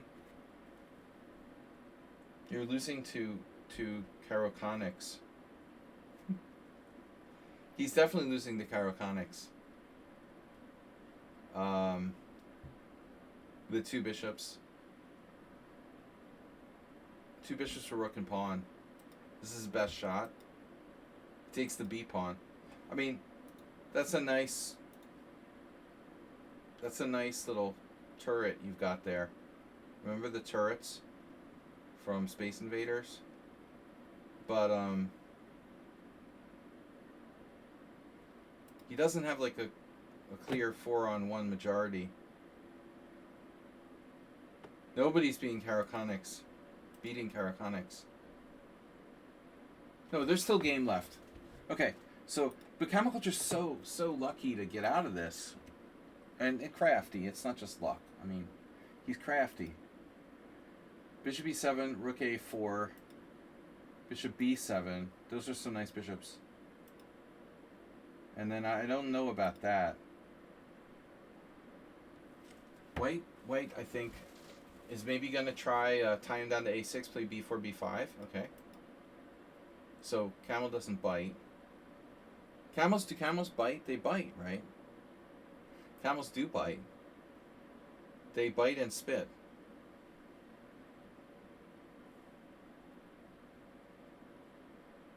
Rook c4, a good move.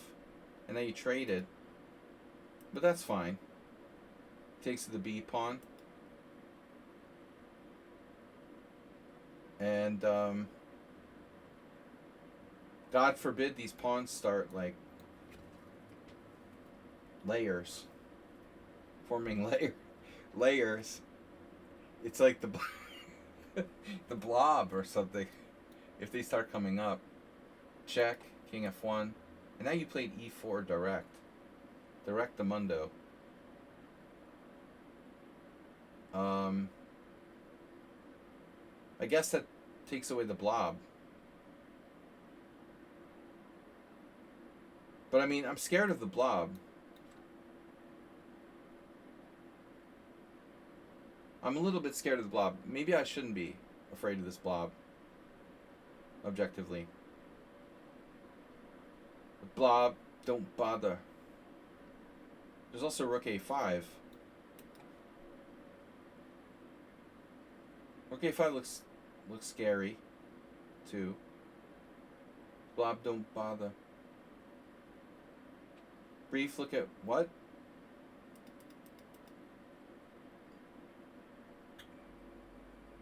Rook c8. c3. Oh.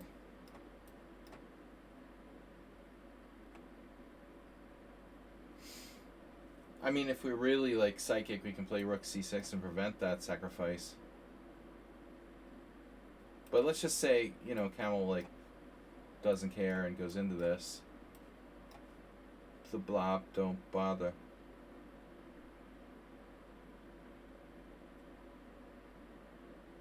I would think that it's a draw. Camel can always, worst case scenario, sack for a drawn rook in game. It's lost though, because he has rook d8.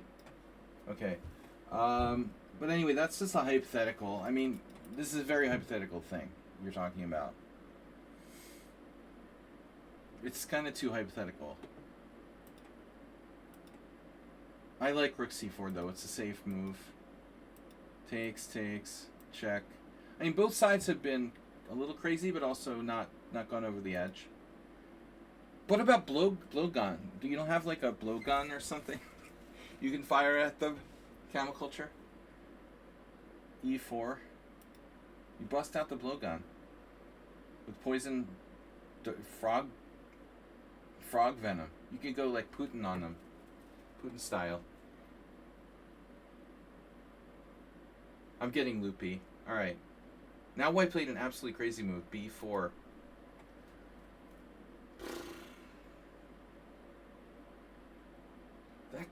That's crazy. Obviously bishop d4. That was kind of cheapo. Here. And now e3. Not playing for a draw.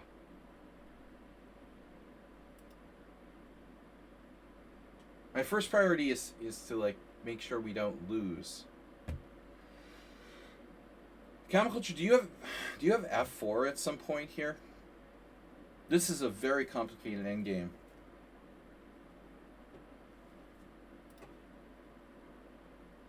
f4 is a move too.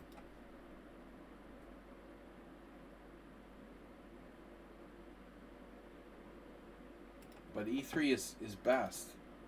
Wow. I wasn't sure if this is fast enough.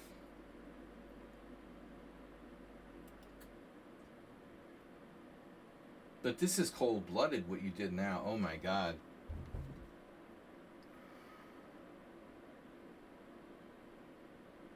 Oh.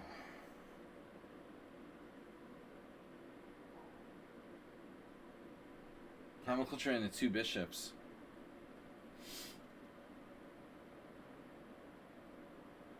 Yeah, I had not even considered the idea of A5. I'm just too much into like self-preservation. I'm not sure I would have even played E3. You know, I want to like avoid losing at all cost.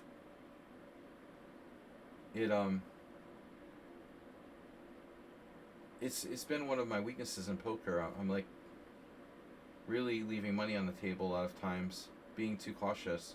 I'm doing it in chess too. The tournament yesterday, I realized in a couple of games I was playing too cautiously, too safe.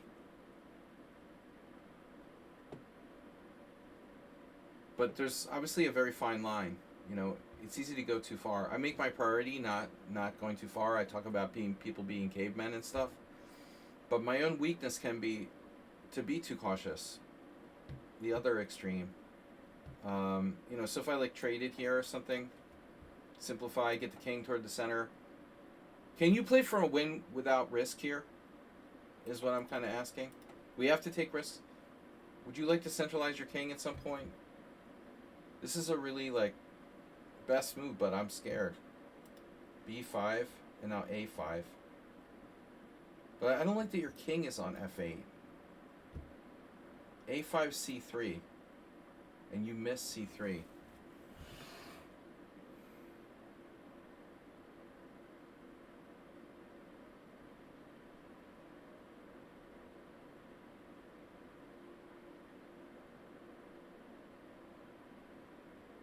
That's the kind of move like you could be lost if you're not careful.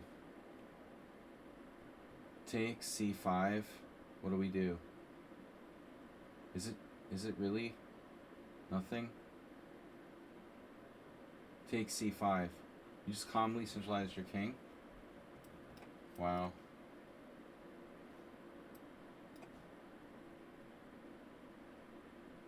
C6? No? We're just gonna take? Are you winning there? Now he played rook C1.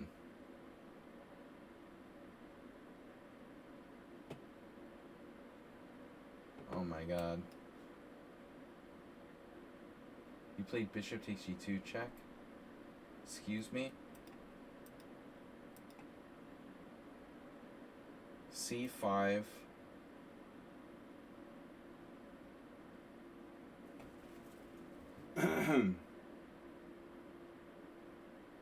I am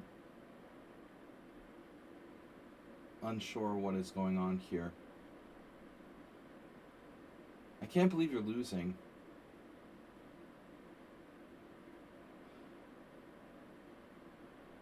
Bishop takes G2 check, king takes E2. Can't get back in time. I mean, you obviously neglected your king for a long time.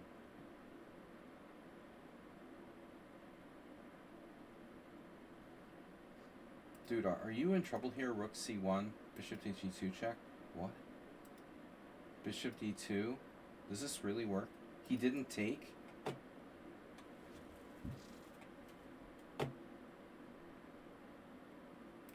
I'm confused.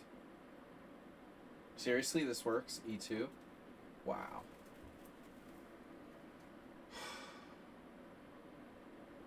Three connect to pass pawns. D4.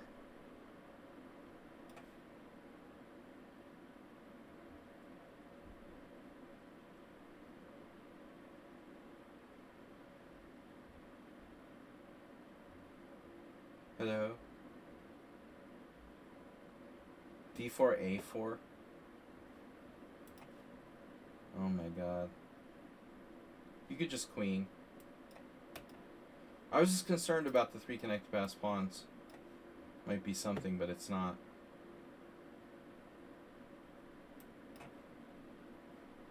It's not. It's not. You're just winning. Man, those pawns are scary though. I really wasn't sure. A5, C3.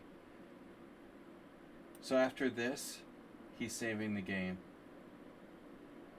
But rook c1 was a blunder. Wow. Yeah, no, I expected c5. I didn't understand why he didn't play c5. So what would you do now? You can't do this now? It's too slow. You cut this close. Wow, so bishop b6 is maybe your best chance, but this is hard to calculate, man. If you're even a little bit tired, forget about it. After a long game, I would have never been able to play this. Bishop takes c3, c5 he misses it, rook c1 and he's lost because of bishop d2. No, he did play c5. I'm crazy. Okay. He did play c5. c5 king e7. Okay. So king e7 is losing. Oh my god. He played c5 right away. And you had to play either bishop d5, which is sort of natural. I would think like you would probably find that move. You're going to have to sack the exchange in a lot of lines. Or this surprising move. It also gets the bishop outside so it's not trapped. So the idea is we're going to sack one of the bishops, I guess.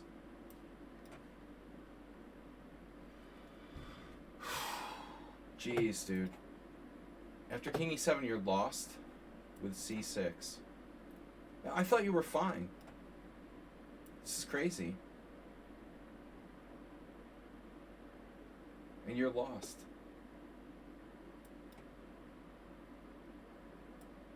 Oh my god. You must have thought the same thing I was thinking, like you could sack the exchange.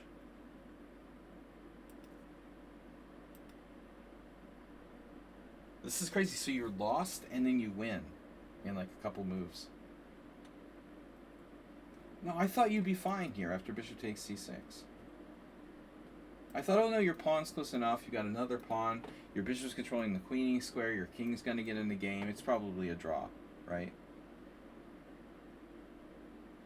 But the problem is, you're like at least a move behind. Like for example, king d6, rook c1. Sorry. Here. King d6, rook c1. A4, c7. But I mean, you know, going back in the game, I mean, to be fair, yeah, you're like fucking around with e4 here while leaving your king on f8. Yeah, that's really bad. I didn't even honestly know for sure that you're better here. But you definitely left your king in the center for too long. I mean, that should always be the first instinct. I mean, this piece is like, it's like an extra piece. Because this king is tied down to that pawn on g2. b5 you could just take on b5. So here. a5 was fancy. But I thought maybe it's a draw if you take on b5.